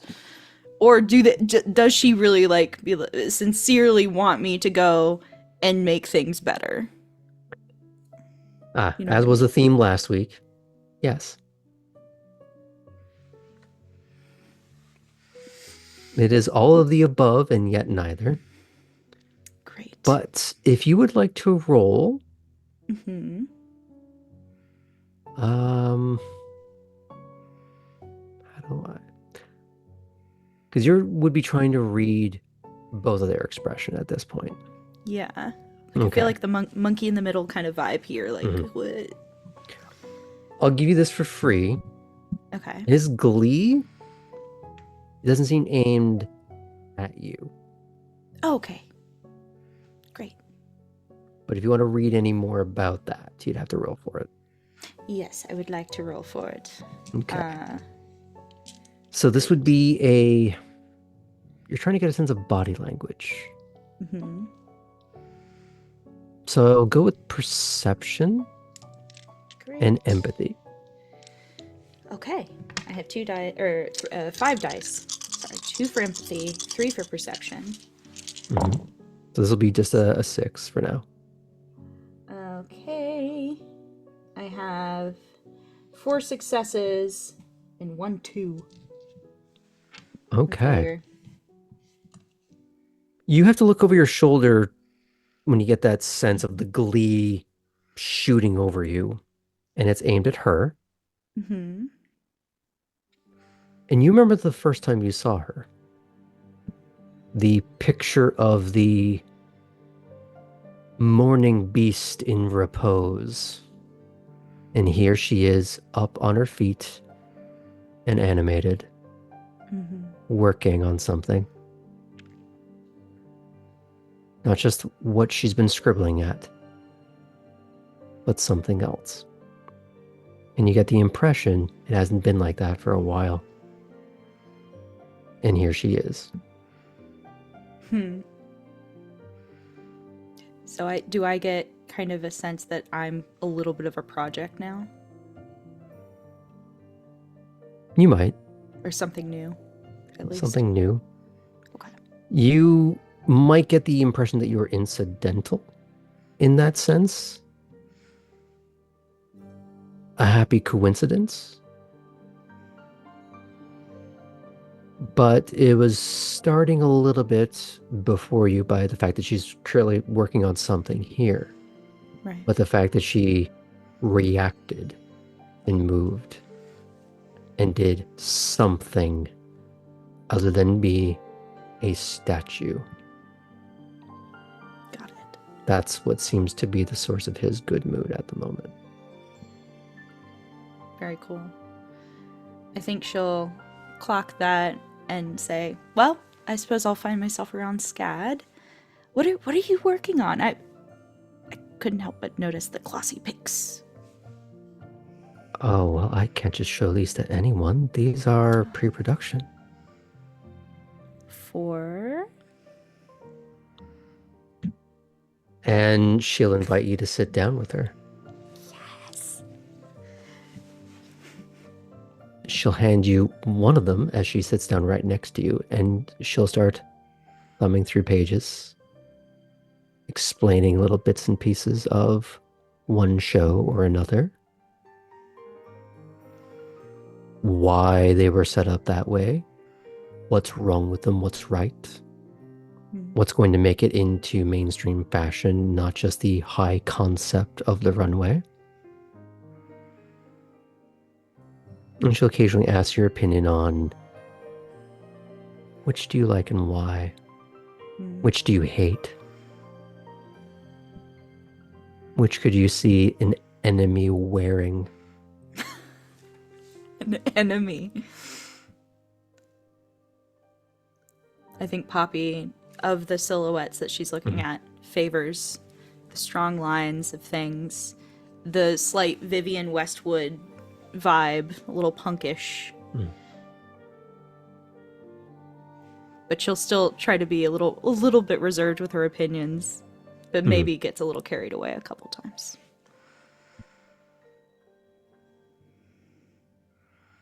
You'll notice as you're getting more and more into this, Nico isn't there anymore. But not in a, I have left the scene, in more a case of he's just not in the immediate orbit. He's at the other end of the pool, hand in a pocket. You get that little bit of the light twinkling off of a diamond stud in his ear. That little bit of prismatic catch. And he seems to be talking on the phone to someone, but in a jovial, casual way. It seems like, oh, I can leave her with someone for a little bit, and you don't know maybe who that's referring to. Got it.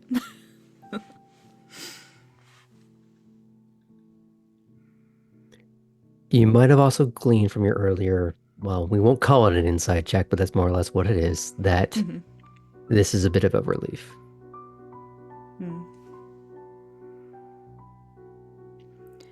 I think Poppy feels relief about the relief that she's at least a little bit needed. You know? That's exciting for her. So.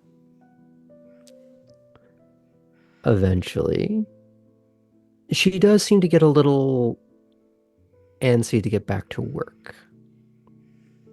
While she's clearly enjoying the interaction, but you've also been a little bit of a distraction. And she wants to make use of what light she can before the sun comes up. As soon as Poppy kind of senses this, she goes, I'm so sorry for the distraction. I need to find out which room is mine. And she like points back to the house and kind of ogles it for a moment. Nico, oh, just a moment. I'll talk to you later. Yes, kiss, kiss, click. And he walks over. I see we're getting along famously. Oh, yes. No, this is so cool. But also I'm totally in the way. Which room is mine? Do I get a room or am I in a broom closet? Oh, like I'd sully a broom closet with you. Come on. And he does look over at Clarice, but she's right back in it. That hyperfixation, right back in. And he knows he's going to have to check on her at some point. Because you would know, being what you are, the Toreador have that obsession that can lock you into place when you're focused on something you find artistic and beautiful and wonderful, which is great if you're inside. Real bad if you get entranced by a billboard in the middle of the day or in the middle of the night and you're there all night and see the sunrise. Yeah. So you'll likely be back to check on her for that. He'll lead you into the house. And for a moment, you think he's about to lead you down into a basement. Oh, in you go. Oh, No? great. Perfect. It's And probably for a a prettier moment- basement than for- I've yeah. ever seen. For a moment, he'll actually close the door behind you. She'll like stand like right in front of the door, just like Just like face, like nose right up yeah, against just you. like way too close. In a split second, he'll open back up and he'll be just. I mean, I know I didn't have you going, but it still made my night. I know. I'm here really for that, clearly. Well, good of you to realize self-awareness and all. Yes. One of my best traits. Is I'm glad to have it- met Clarice again, by the way. Hmm. Self-awareness aside. She seems more in her element than when I met her. And he will start to walk you through the house as a more somber energy comes into it. Mm. She's better. She has her moments. Right. You're catching her on a good night, which are more common than they used to be.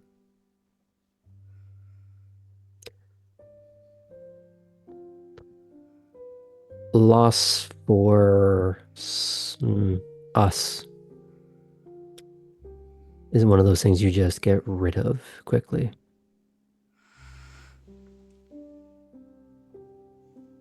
So I think having a little bit of life in the house might be good for her. Yeah. But don't make me regret it. No regrets. I'm the best.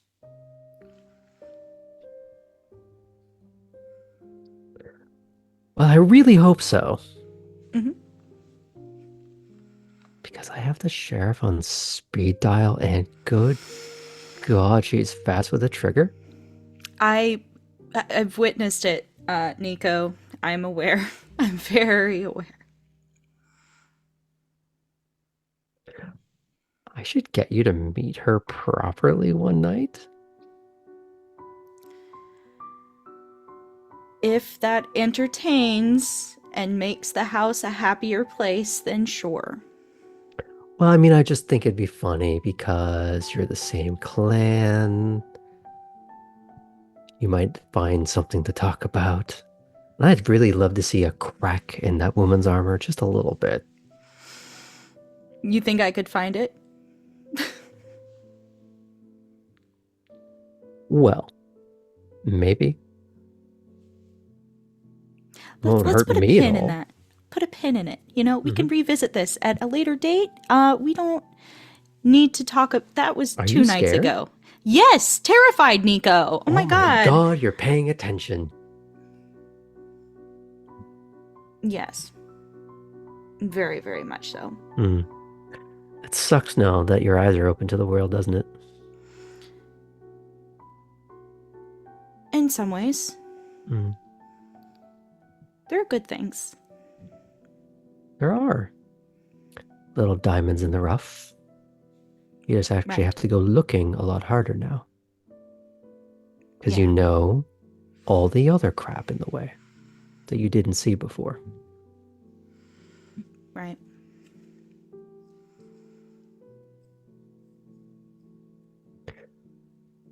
So, about your room. Yes. Like you, work in progress. Great. Hey. Great. Yes. What that means, you're going to get in time to do what you want with it Mm-hmm. within reason. Okay. It's a historic building. I know that. Mm-hmm. So you're going to get a little leeway. What you're Okay. going to start with what's there. And if Great. you don't mess up, you're in set to my team Mm-hmm. and you're casing the places that I want you to case. Mm-hmm. Messing with the people that would make me happy for you to mess with. Okay. Staying away from the people that I don't want you to target. Okay. Yes. Well, then we can discuss more. Excellent. I think this will be a totally fruitful arrangement. I mean, for your sake, I hope it is. Yes, me too, because I have some really cool ideas. Oh, I want to hear them. All in good time, Nico. Let's consider that your down payment for your rent. Ooh. Okay. My ideas now? Yeah. Like right now? Yeah. Okay. And well, can I see the room first? Is that... so pedestrian. I know. Well... And in fact, he does lead you to a room on the upper floor. And of course, it is, like the rest of the house, a bit historic, but spacious. It's almost like you have your own apartment in a way. Okay. You get the impression that she has her apartments, he has his apartments, you have an apartment. Mm-hmm. Your room, a nice room, your own ensuite, all these sort of things. Older style bed, older other accoutrements to show that this is clearly of a house of age and status, but all of it elegant, in good condition, and new, and not just refurbished old things. These are bespoke to the house. Oh, cool. And as he leads you in, he's going to lean against the doorway after you've walked in. He's crossed his arms and just... So, that's an empty jewelry box over there if you'd like to put any of your things away. Tomorrow night we can go back and quickly fetch whatever detritus you've left over there. It's... yeah, no, it might be detritus at this point. Might be good to reclaim so that you know where you've been, and as a reminder of where you don't want to be again. Mementos work a lot of different ways. Yeah. They can't all be trophies, or we lose the sight of the bigger picture. Poppy, like, grasps at the kind of cheap college necklace that's around her neck under this huge diamond thing that she wore. I imagine it's a little like the pee under the mattress. Yeah, it is. It perturbs the surface just a little Just a bit little. more. It's just, oh, okay. It's heavy. I think that's a good idea. I'll pick that up tomorrow. And look into getting some new clothes in the meantime. I have an idea. Oh. Well, I mean, it's... Have you ever heard of a thrift flip? You know, I have, but I like to see your interpretation. Okay, stunning. Well, I'll show you. I'll do it.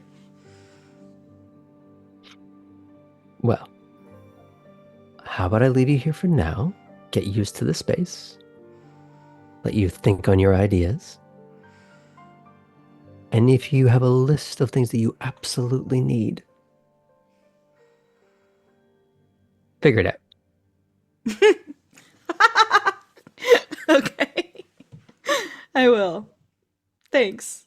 But if there's anything seriously that you need, let me know. I will. Don't bother her about it. I will not. I will simply not. Because I once saw her... You know what? Never mind. You're not ready. You're probably right. You're probably right. This is good. He looks like he's about to say something a little sassy, and he just goes, I'll let her have this one. And he closes the door on his way out. As soon as the door is closed, Poppy goes and flops down on the bed. He opens the door. Ah! No! No! My decorum! Damn it, Nico! Ah. I knew it. And then he walks out properly this time. Oh.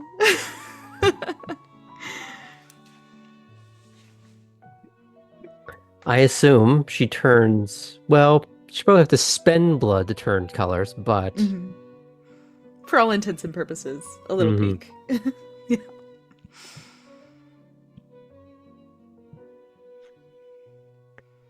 I am going to pan the camera out from there, and we will return to some final thoughts afterwards. Okay? Okay. We're going to check back in with Kate, if that's all right. As the walk continues, Hmm. we'll presume that you've had a few minutes to order your thoughts, that you're not going to blurt out the first thing that comes to mind. You're going to put things in the right order. Do I know if Brooks knows about what happened in DC? You're going to need to be more specific. What We're talking happened about about, 20 years ago? yes. He does. You can assume That that he he knows a lot of knows. those things. It would be big news. Yeah.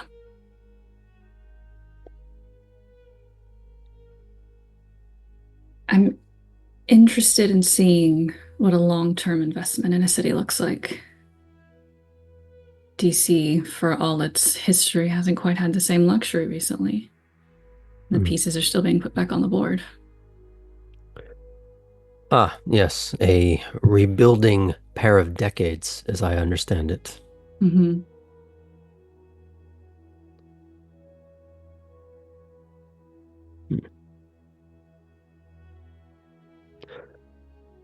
You're trying to ascertain how it's lasted this long here, uninterrupted. Is one thing I'm here to learn. What else? Why Savannah? Why Outside DC? of it's the city that you rule and wanting to maintain power, what is it about the city and the land itself that makes it so important to you? You wouldn't have wanted to stick around here for this long if it didn't mean something.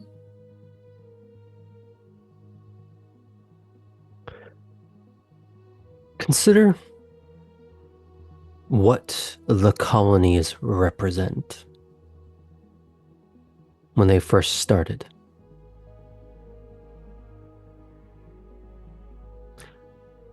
New beginnings, new lands to conquer, new places to take for your own, shape for yourself, to decide what your legacy would and should be, rather than letting anyone else dictate it for you.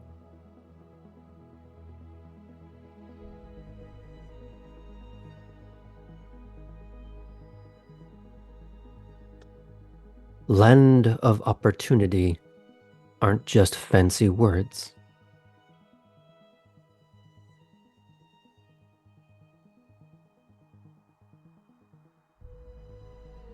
Look at this place on a map.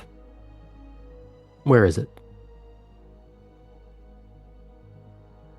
Southeast of the state, southeast of the country. Bordering another state. A buffer zone between wars that have ravaged this continent. An important port. One that is still teeming with use today. It is a choke point in infrastructure, transportation, goods, and commerce.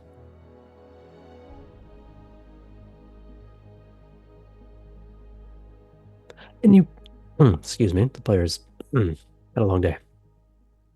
Anyone who doesn't see the potential in such a place is not worth anything.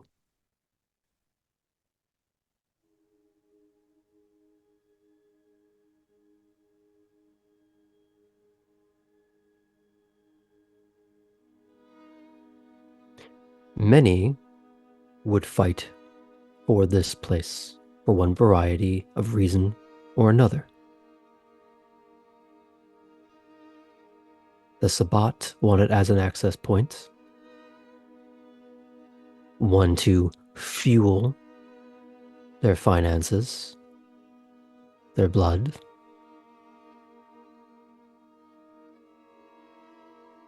and a way of reverberating their culture throughout the South.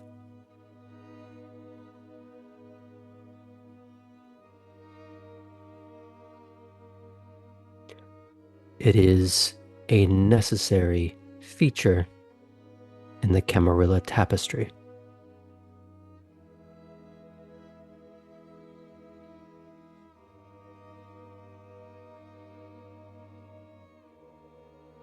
It is a thread that binds the whole.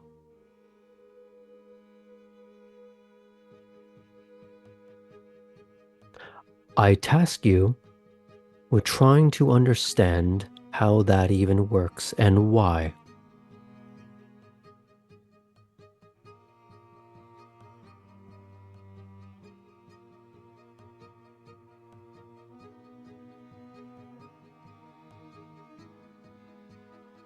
And Kate doesn't respond, but just in looking at her, you can see the mental notes and the reflection on everything he's just said. Mm-hmm. It's active listening rather than anything passive. Does she have any further questions for him? Just one final, more of an observation. Mm-hmm. And then she'll say, like, it's more of an observation in seeing the layout of the city, the importance and prominence of the surrounding islands and land. The importance of your seneschal selection as opposed to who was chosen for DC, and the benefits they brought there. Is there a question in there? No, just an observation. So go further. What's the rest of the observation? Well, in somewhere like DC, you want someone who can get in and out and observe without being seen. There's eyes and ears everywhere.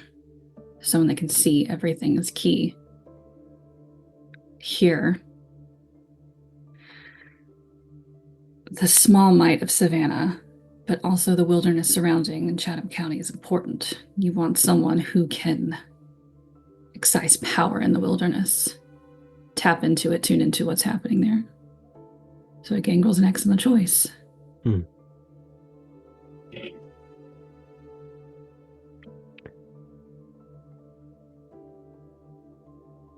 The seneschal, in most cities, is essential for a variety of reasons. What you've laid out is but one. I further task you with discovering what other ways makes this work.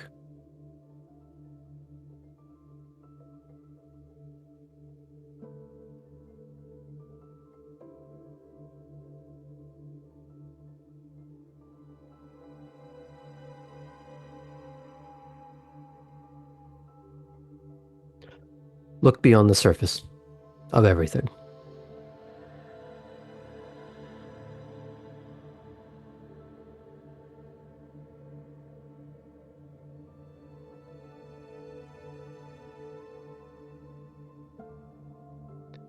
Something key to starting low on the ladder. So when you're overlooked, it's easier to stop and listen.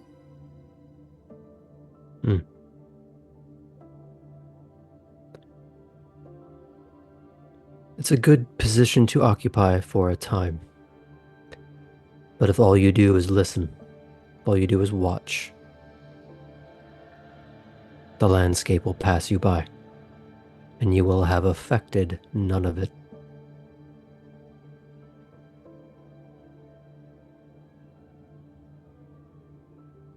It's what you do with the information that matters. It's how you go from page to manager, amongst other paths. And is that what you want? To ascend to some managerial position?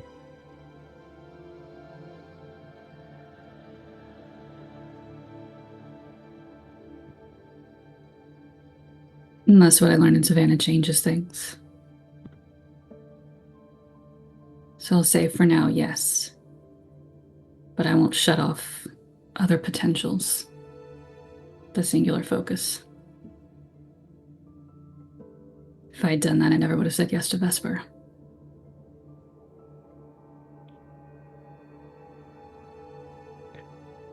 Turn off the ventral part of your brain that says accede to office. Think about what you want, what you can do, what you can offer.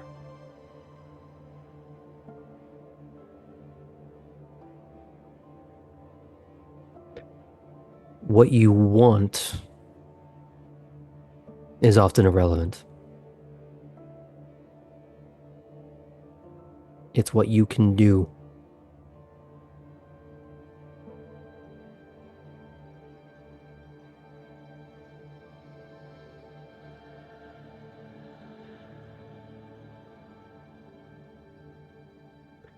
I advise you spend time thinking on that in particular.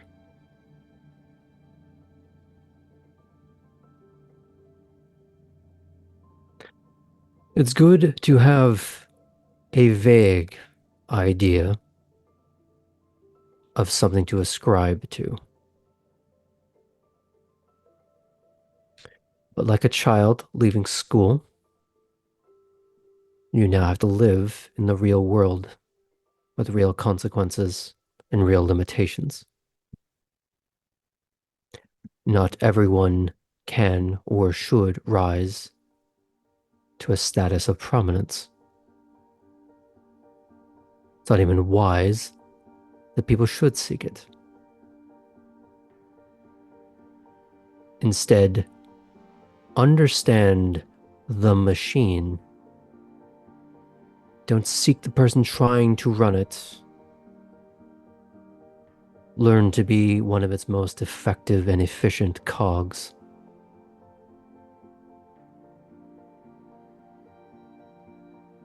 I do not mean this to be limiting. I don't mean for you to aim at middle management and never go farther. But a cog can look like many things. I myself am one. Just a larger cog than most. And the sooner you realize that that's what you are,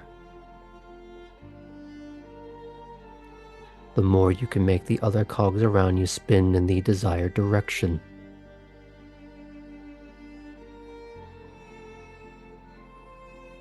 You just have to decide what it is.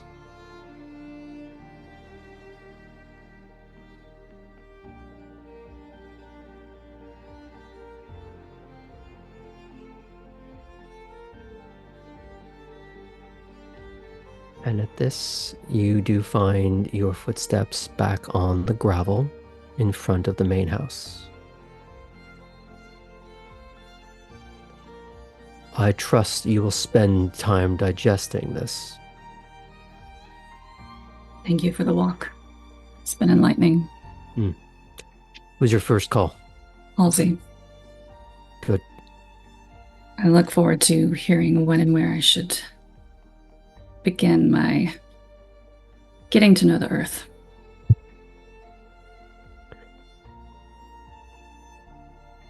At that, he will take out his phone. Because up until this moment, you did not have his number. Mm-hmm.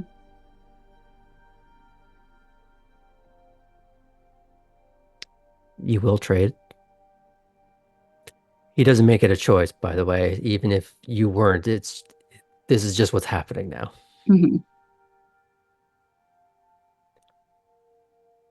I will let you know.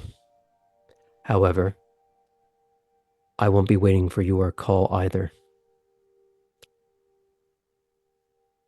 Reach out if I don't reach out to you. Certainly. Good evening, Miss Fulton. Good evening, Prince Brooks. And he hops into the passenger side of his beat-up pickup truck as someone drives him away.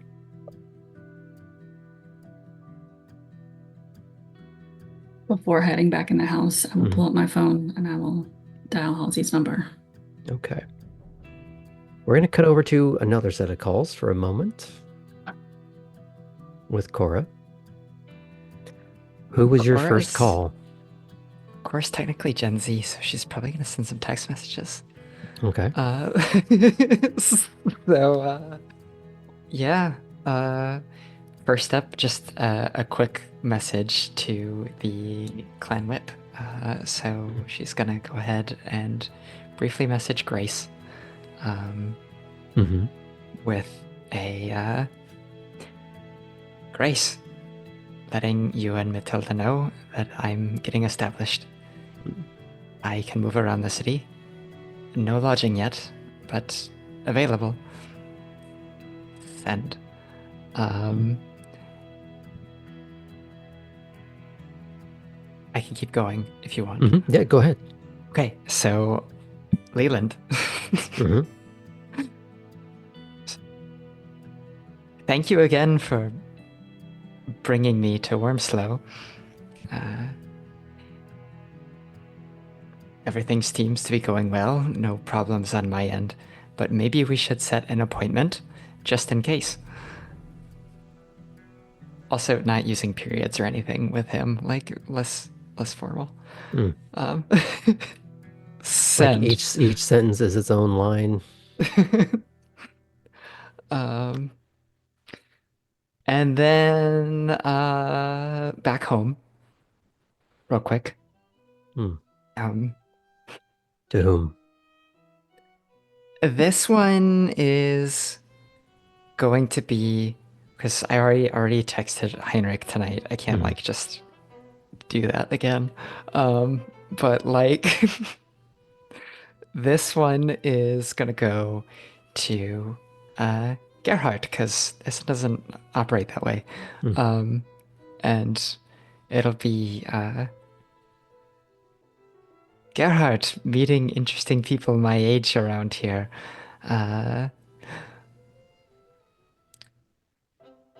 One of them speaks my home language with a funny accent. And do you think the name Vesper means anything to Essen? And then to anyone else? Let's just stay with those three for now. We'll start with Gerhardt.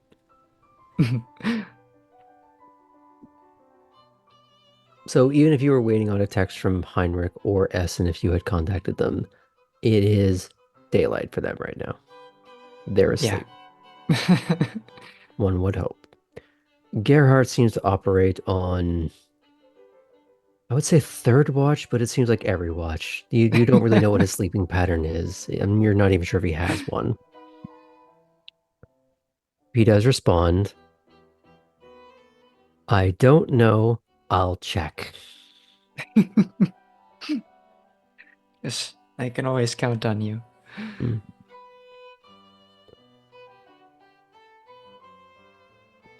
And he's going to respond, and it's all in German, by the way. Yeah, she's been texting him in German, clearly. Hope you're having fun. Do you need fresh socks?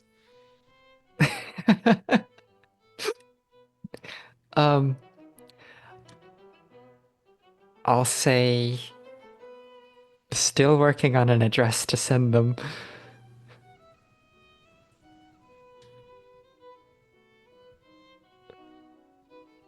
Let me know if you need help with that. But try first.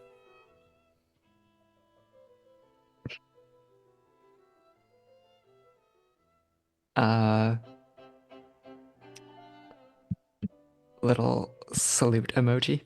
And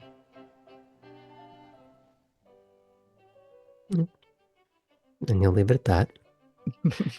Leland will respond with, first thing tomorrow night.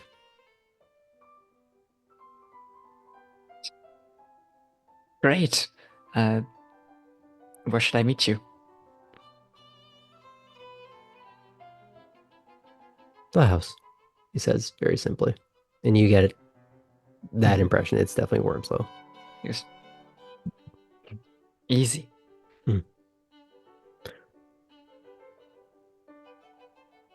And Grace,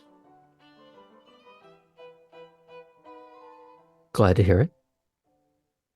We'll be in touch. May have something for you soon. Being mobile is a plus.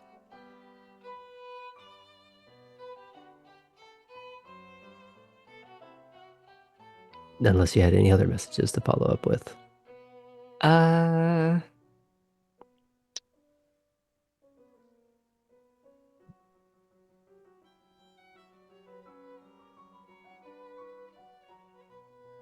Yeah. That's it? Okay. No. I got okay. another one. Not to Grace though. That sounds good.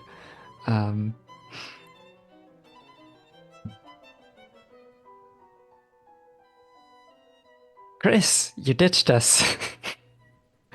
Still up for drinks? Since she's got a lot of stuff that's happening tomorrow night now. I'm going to leave that on pause for now. Of course. But I will consider the response to that in a bit. That may be a next week thing. We're just going to pan back over to Kate, who was starting to make a call. Or was she texting? I'll call him. Go to answer. It is 2 sharp rings, and someone picks up. You don't hear Halsey, but you do hear Gene, even though you have called his number. Mm-hmm. Hi, Fulton. He's a bit busy at the moment. Can I take a message? Yeah, I wanted to talk to him about coming to work for the security company. Just a moment. She'll put down the phone. Like you hear a little bit of muffled and like a hand over it. He says first thing tomorrow night. Where should I meet him? I'll text you an address. Thanks. I'll also text you my number proper. Appreciate it. Anything else? That's it. Good night. Night. Click. Do you try to make any other calls or...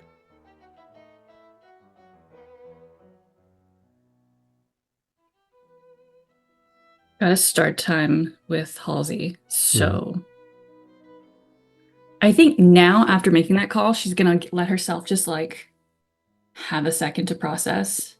Oh God, it was that easy.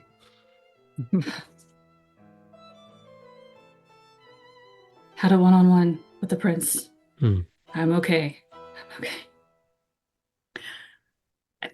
There is a part of Kate, and this is probably going into like what would normally be like a wrap up. There's a part of Kate that unhealthy coping mechanism that I feel like most of us as vampires have, really itching for her old herd right now to find some release and relaxation in feeding and ... on the familiarity and the ease of just calling up someone from her old herd.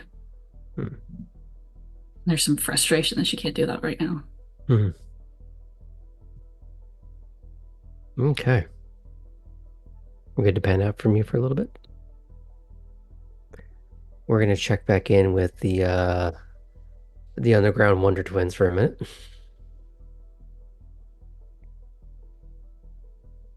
We'll presume that you've been able to move through the streets and under the streets. And much like the parking garage where Baxter parked his car, you're able to find a convenient exit point. But it does involve more of a open access uh, manhole cover. So you're somewhere in an alley, grungy, gross. No one's going back there. That's the whole reason why anybody uses this one. But, Ellie, this was your plan. Walk us through it. So, Ellie puts their hood up and they go towards an alley, and basically what I want to check is it's at a corner that doesn't have any street lights available, not a well used avenue by any means. And the first thing I want to do is check if we made it before the victim has gotten there. Hmm.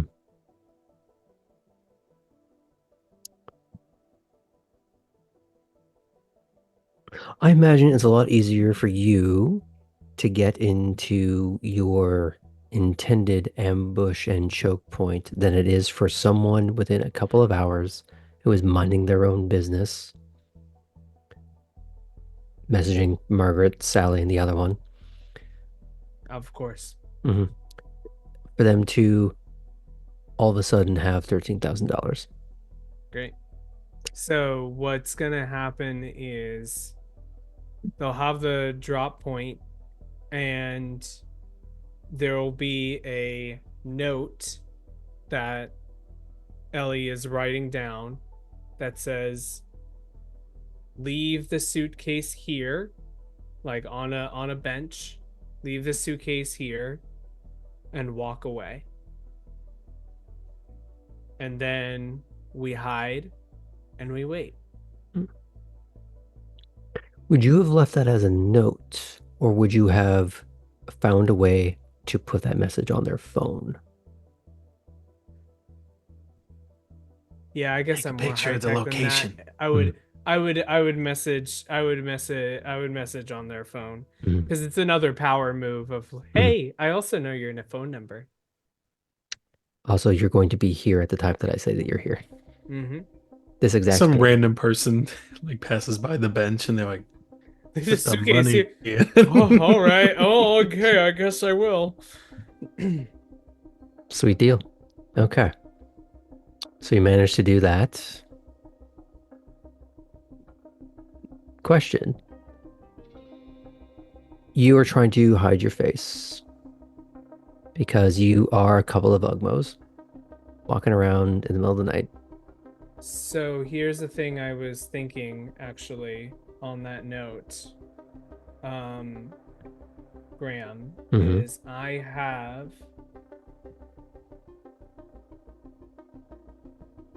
hold on while I just make sure that I am not making stuff up. I do have 3 points in obfuscate. So I could put a mask underneath my hood in case the person gets a look at me. So for those at home, explain what the third level of obfuscate is. So, third level of obfuscate is Mask of 1,000 Faces. For those who have seen previous episodes, that's what Lila did. And it is basically influencing the perception of others, causing them to see a different face. This is especially useful for Nosferatu, whose face would immediately break the masquerade. And so the vampire needs to have a firm idea of the vision they want to project. And basically they try to manufacture features of their face especially, but sometimes of like basically an illusion of what they look like to pass. So it's important to know that your true face will show up on camera. Mm-hmm. If someone is watching it live, they will see the lie. But if they go and replay it later, they're going to see something wrong. So I imagine you have found a place that you know doesn't have any security cameras overlooking it. Yep. No speed cameras, no red light cameras, anything like that. No CCTV. You've picked this surveillance dead zone. I'm assuming. Yeah. And the logic, of course, is that the person who's giving away money doesn't want to be caught on camera either. Well, if they were that concerned about getting caught, they wouldn't have been caught with their pants down. I mean, that's true. That's their own fault, really. Yeah. Do you know who this guy works for? Dress like his boss.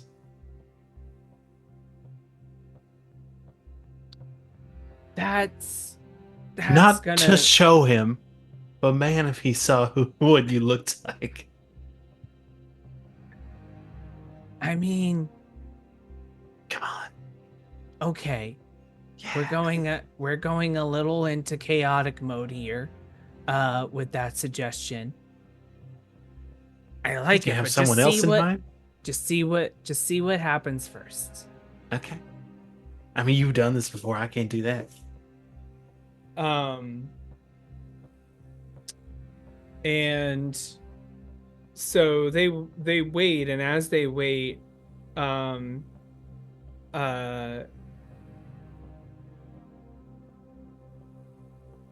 Ellie puts their hood up, and you see their face kind of change into someone in probably their 40s, with short hair, and a face kind of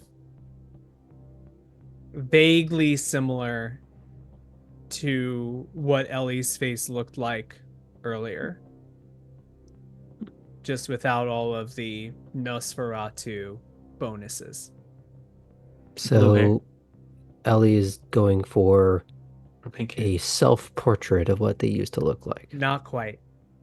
A little off kilter. A little. When I say similar, I more mean genetically similar.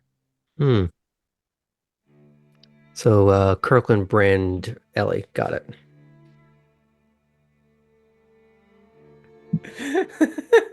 I was meaning the face that is burned into Ellie's mind all the time, but yes. I'd say so. This is what you look like in 20 years, but I don't think you're gonna.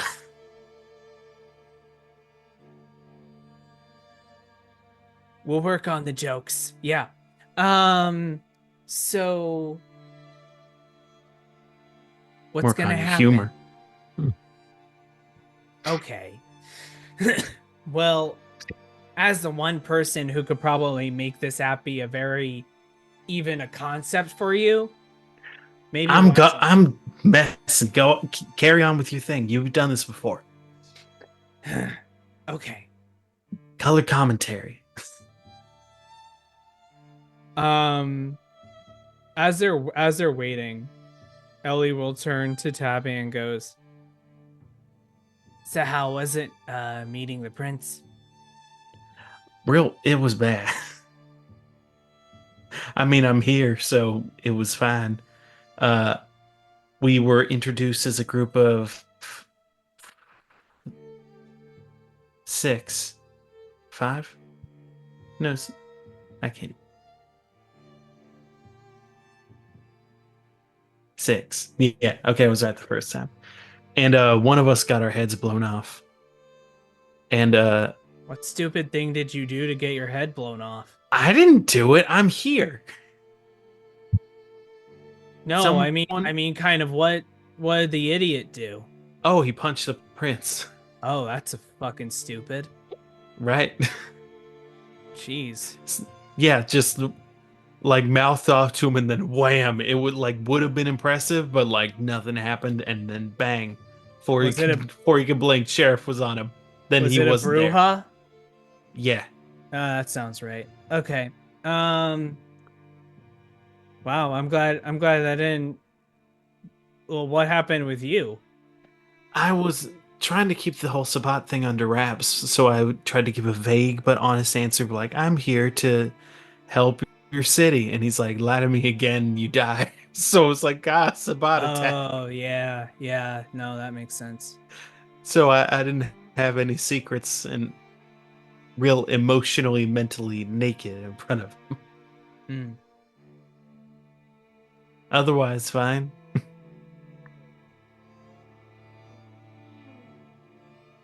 Yeah. It's been a slow uphill climb. Very slow. I'm still on the bottom. No, it takes a while. You seem to have adapted well.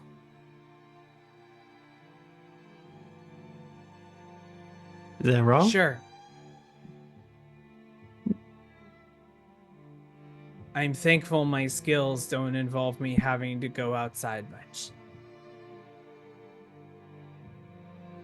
Outside can be fine. I just don't have anything inside at this point. Never was a good techie girl.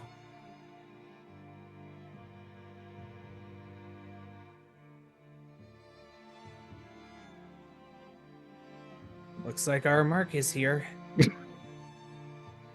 There's no one there.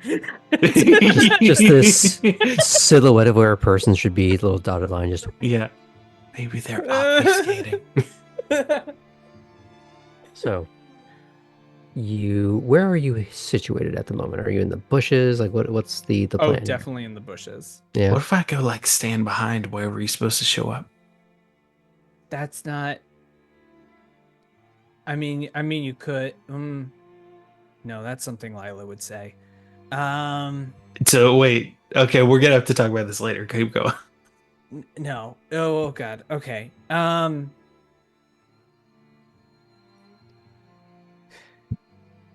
Listen to this.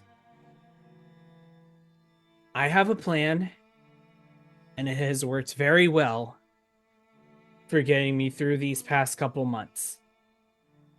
And I think I took Lila maybe once just so she believed that it was actually working. But I haven't really brought a co-conspirator yet. But so I just want you to follow what I'm doing exactly, because if then it works, then it works. Okay? Okay. It's not that I don't doubt what your skill is. It's that this has worked for me. And the moment I bring other people into things, it always goes wrong. Okay.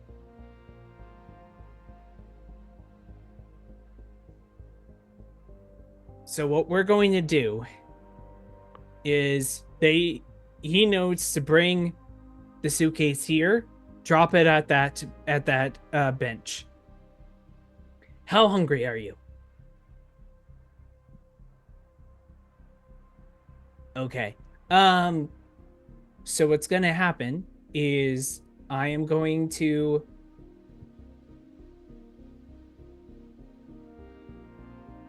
You're more hungry than you should probably be the one to feed, and I don't want him collapsing on a bench.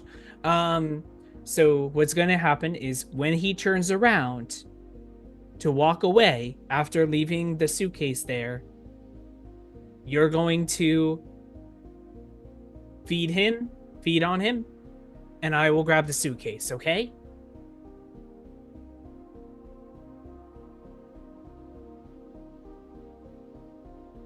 So Are you eating?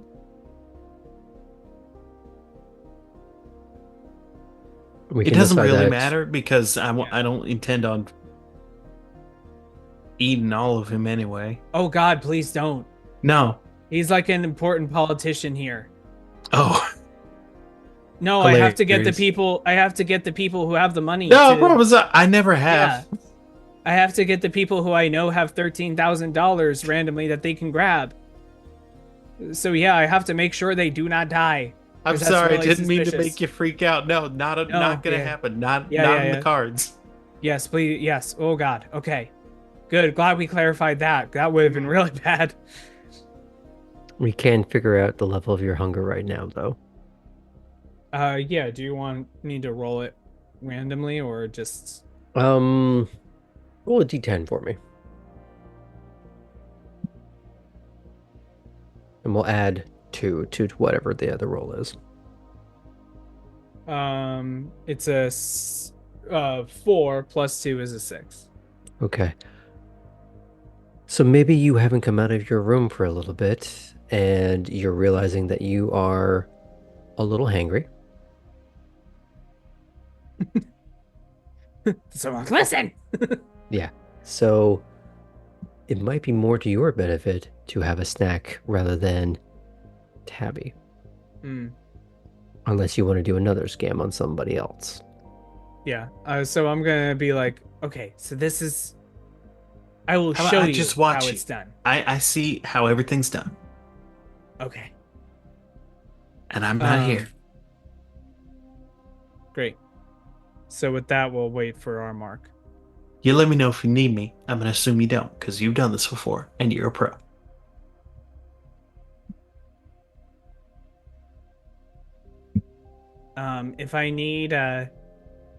If I need help, I'll tap my head twice.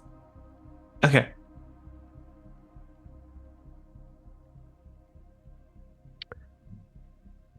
So you are assuming your uh, ambush positions. Mm-hmm. You see this gentleman might be a strong word, but an individual walking up to the designated bench,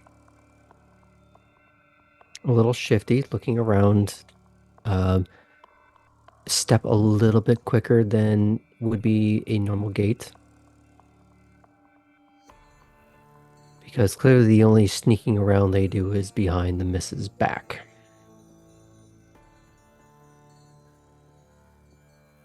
They look around, a little bit of a obvious furtive glance. Now, was the instruction to sit there, or was it just to put it down and walk away? It was to put it down and walk away. Hmm. I would the idea is I would um feed as they're walking away. Okay. He looks around and he's trying to think of the best way to do this in a way that is casual. Not that there's anyone around because it's quite late at night. You're into the wee hours. He's going to sit down like he's taking a load off. And this is where it becomes a little real for him because he is running his hands through his hair in this stress reaction.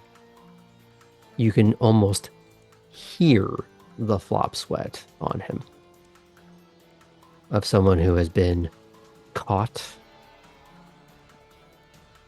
Fear and panic sweat is very different from active sweat. He's probably soaking through the armpits of his clothing.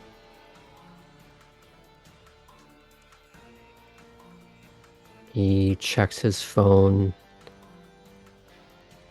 as if waiting for someone, or he's texting someone else, or checking the news, the stocks, anything for a moment to just distract him, to give him that idea of, I'm. He's creating a narrative for himself. Mm-hmm. I'm checking my phone. It's late at night. I'm tired. It's normal if I forget my little, did you say briefcase or bag? What was the Briefcase. briefcase? That's going to make sense that he kind of wanders off without his briefcase. And as his internal narrative runs its course, he turns off his phone, puts it in his shirt pocket, Takes a deep breath and starts to get up. And as he gets up, I will come out of the shadows and feed on his neck. Mhm. Now, are you doing this with the benefit of level 2 obfuscate?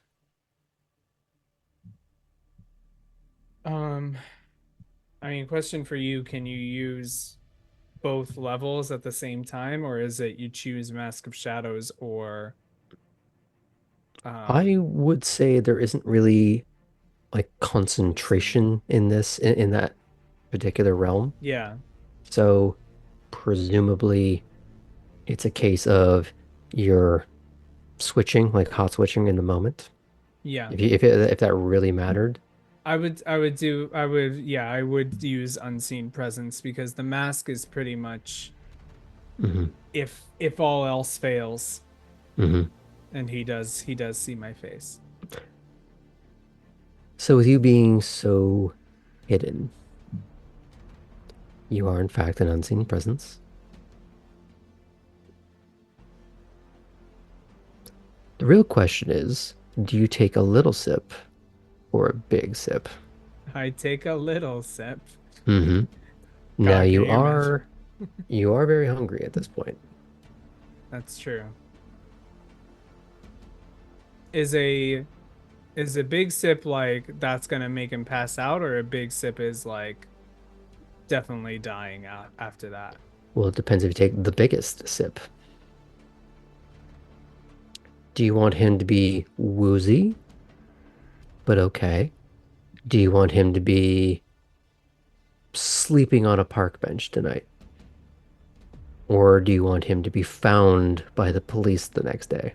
Those are your three options, really. If he's a little woozy, then I can, and I've watched him freak out about this and Hmm. readily get the amount of money needed. This can be someone I can use again. Hmm. So in that case, I will take a little sip. Okay. I believe we left Little Sip at, was it 2 or 3? For 3, blood. you need a nap and a snack. 2 Hmm. is safe. Safe. That's what we went with. Okay, that's what we'll do.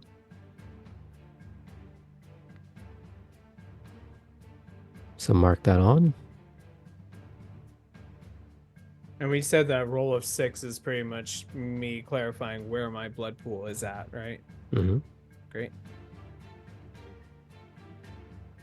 So when you get back to the Warrens tonight, you might want to go and get some rats, or you would know to talk to Orson. Mm-hmm. Yeah, because I am pretty low on that front.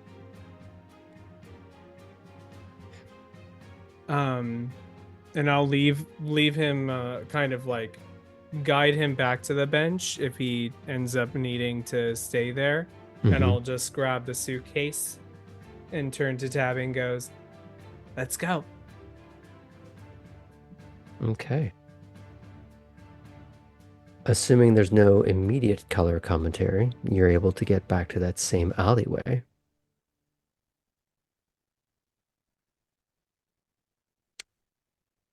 As you start heading down the ladder into the depths of the city.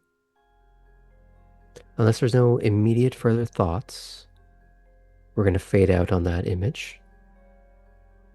If that's okay.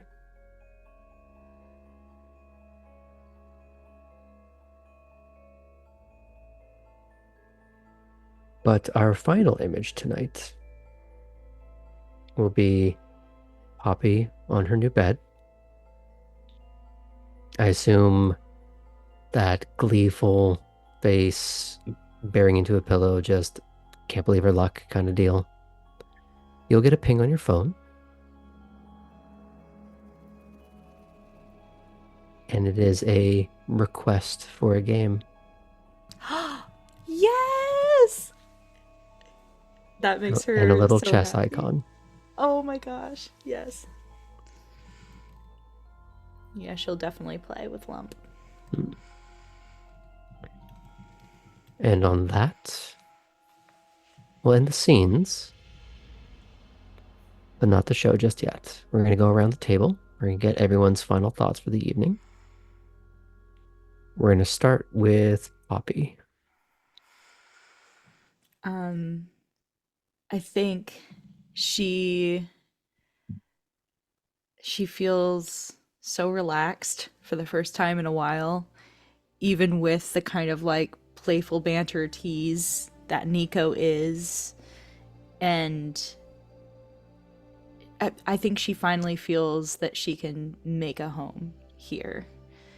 And I think there's something so nice about she's playing a game with Lump. She's having a good time trying to learn this game.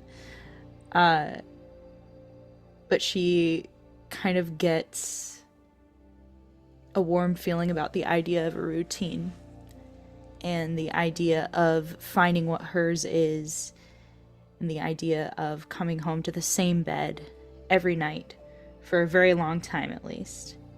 And a bed that's her own. It's not something that she had to buy per night or use that belongs to another person.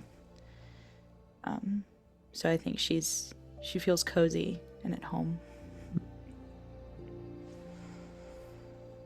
Kate, I know you went through some of your thoughts earlier, but is there anything you'd like to add?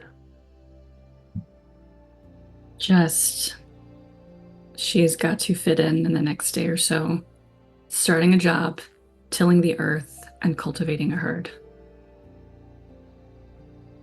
Well put. She's making a checklist. How very venture. Good. Cora.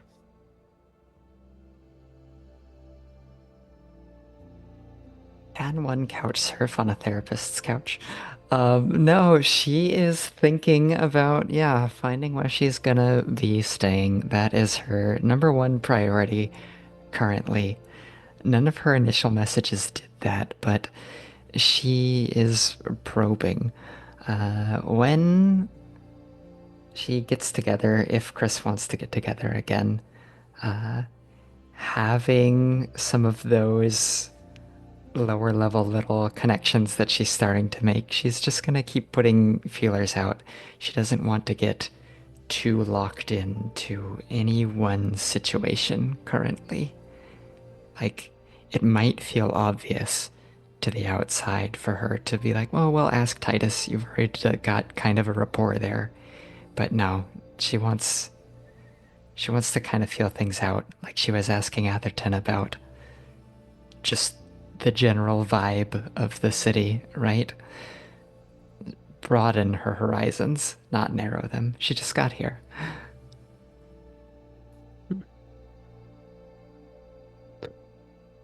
We'll go with Tabby. Tabby is enjoying herself immensely. The heist that just went off is exactly what she has in mind for the dating app system. Just a different approach. And she is excited for meeting all the Nosferatu. They seem to be a very welcoming bunch. Don't be dumb, don't cross them.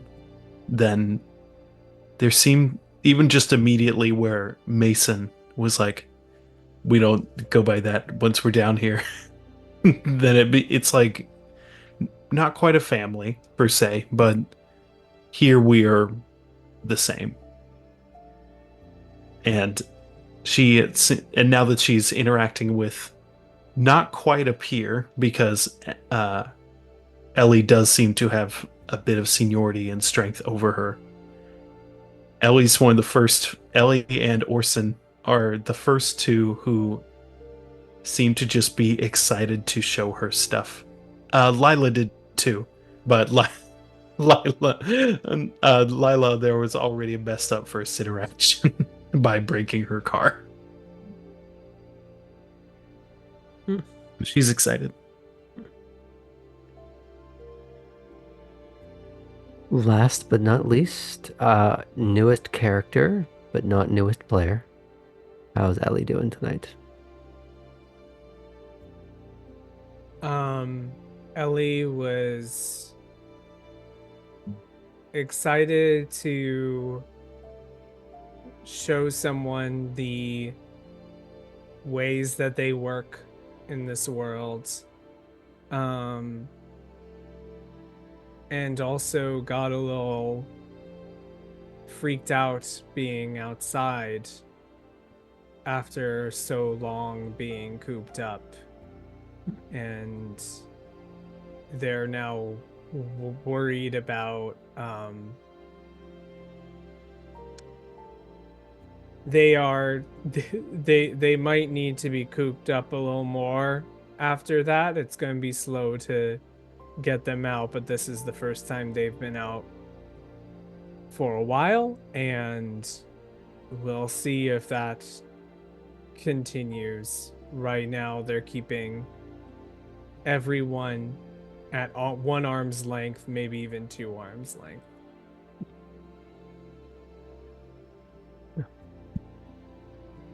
I look forward to seeing where that story goes.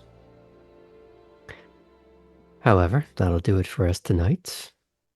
Join us next Tuesday for Dungeons and Dragons, our Age of Myth campaign. And then we'll be back on Wednesday with more Savannah by Night. Thanks for watching, folks.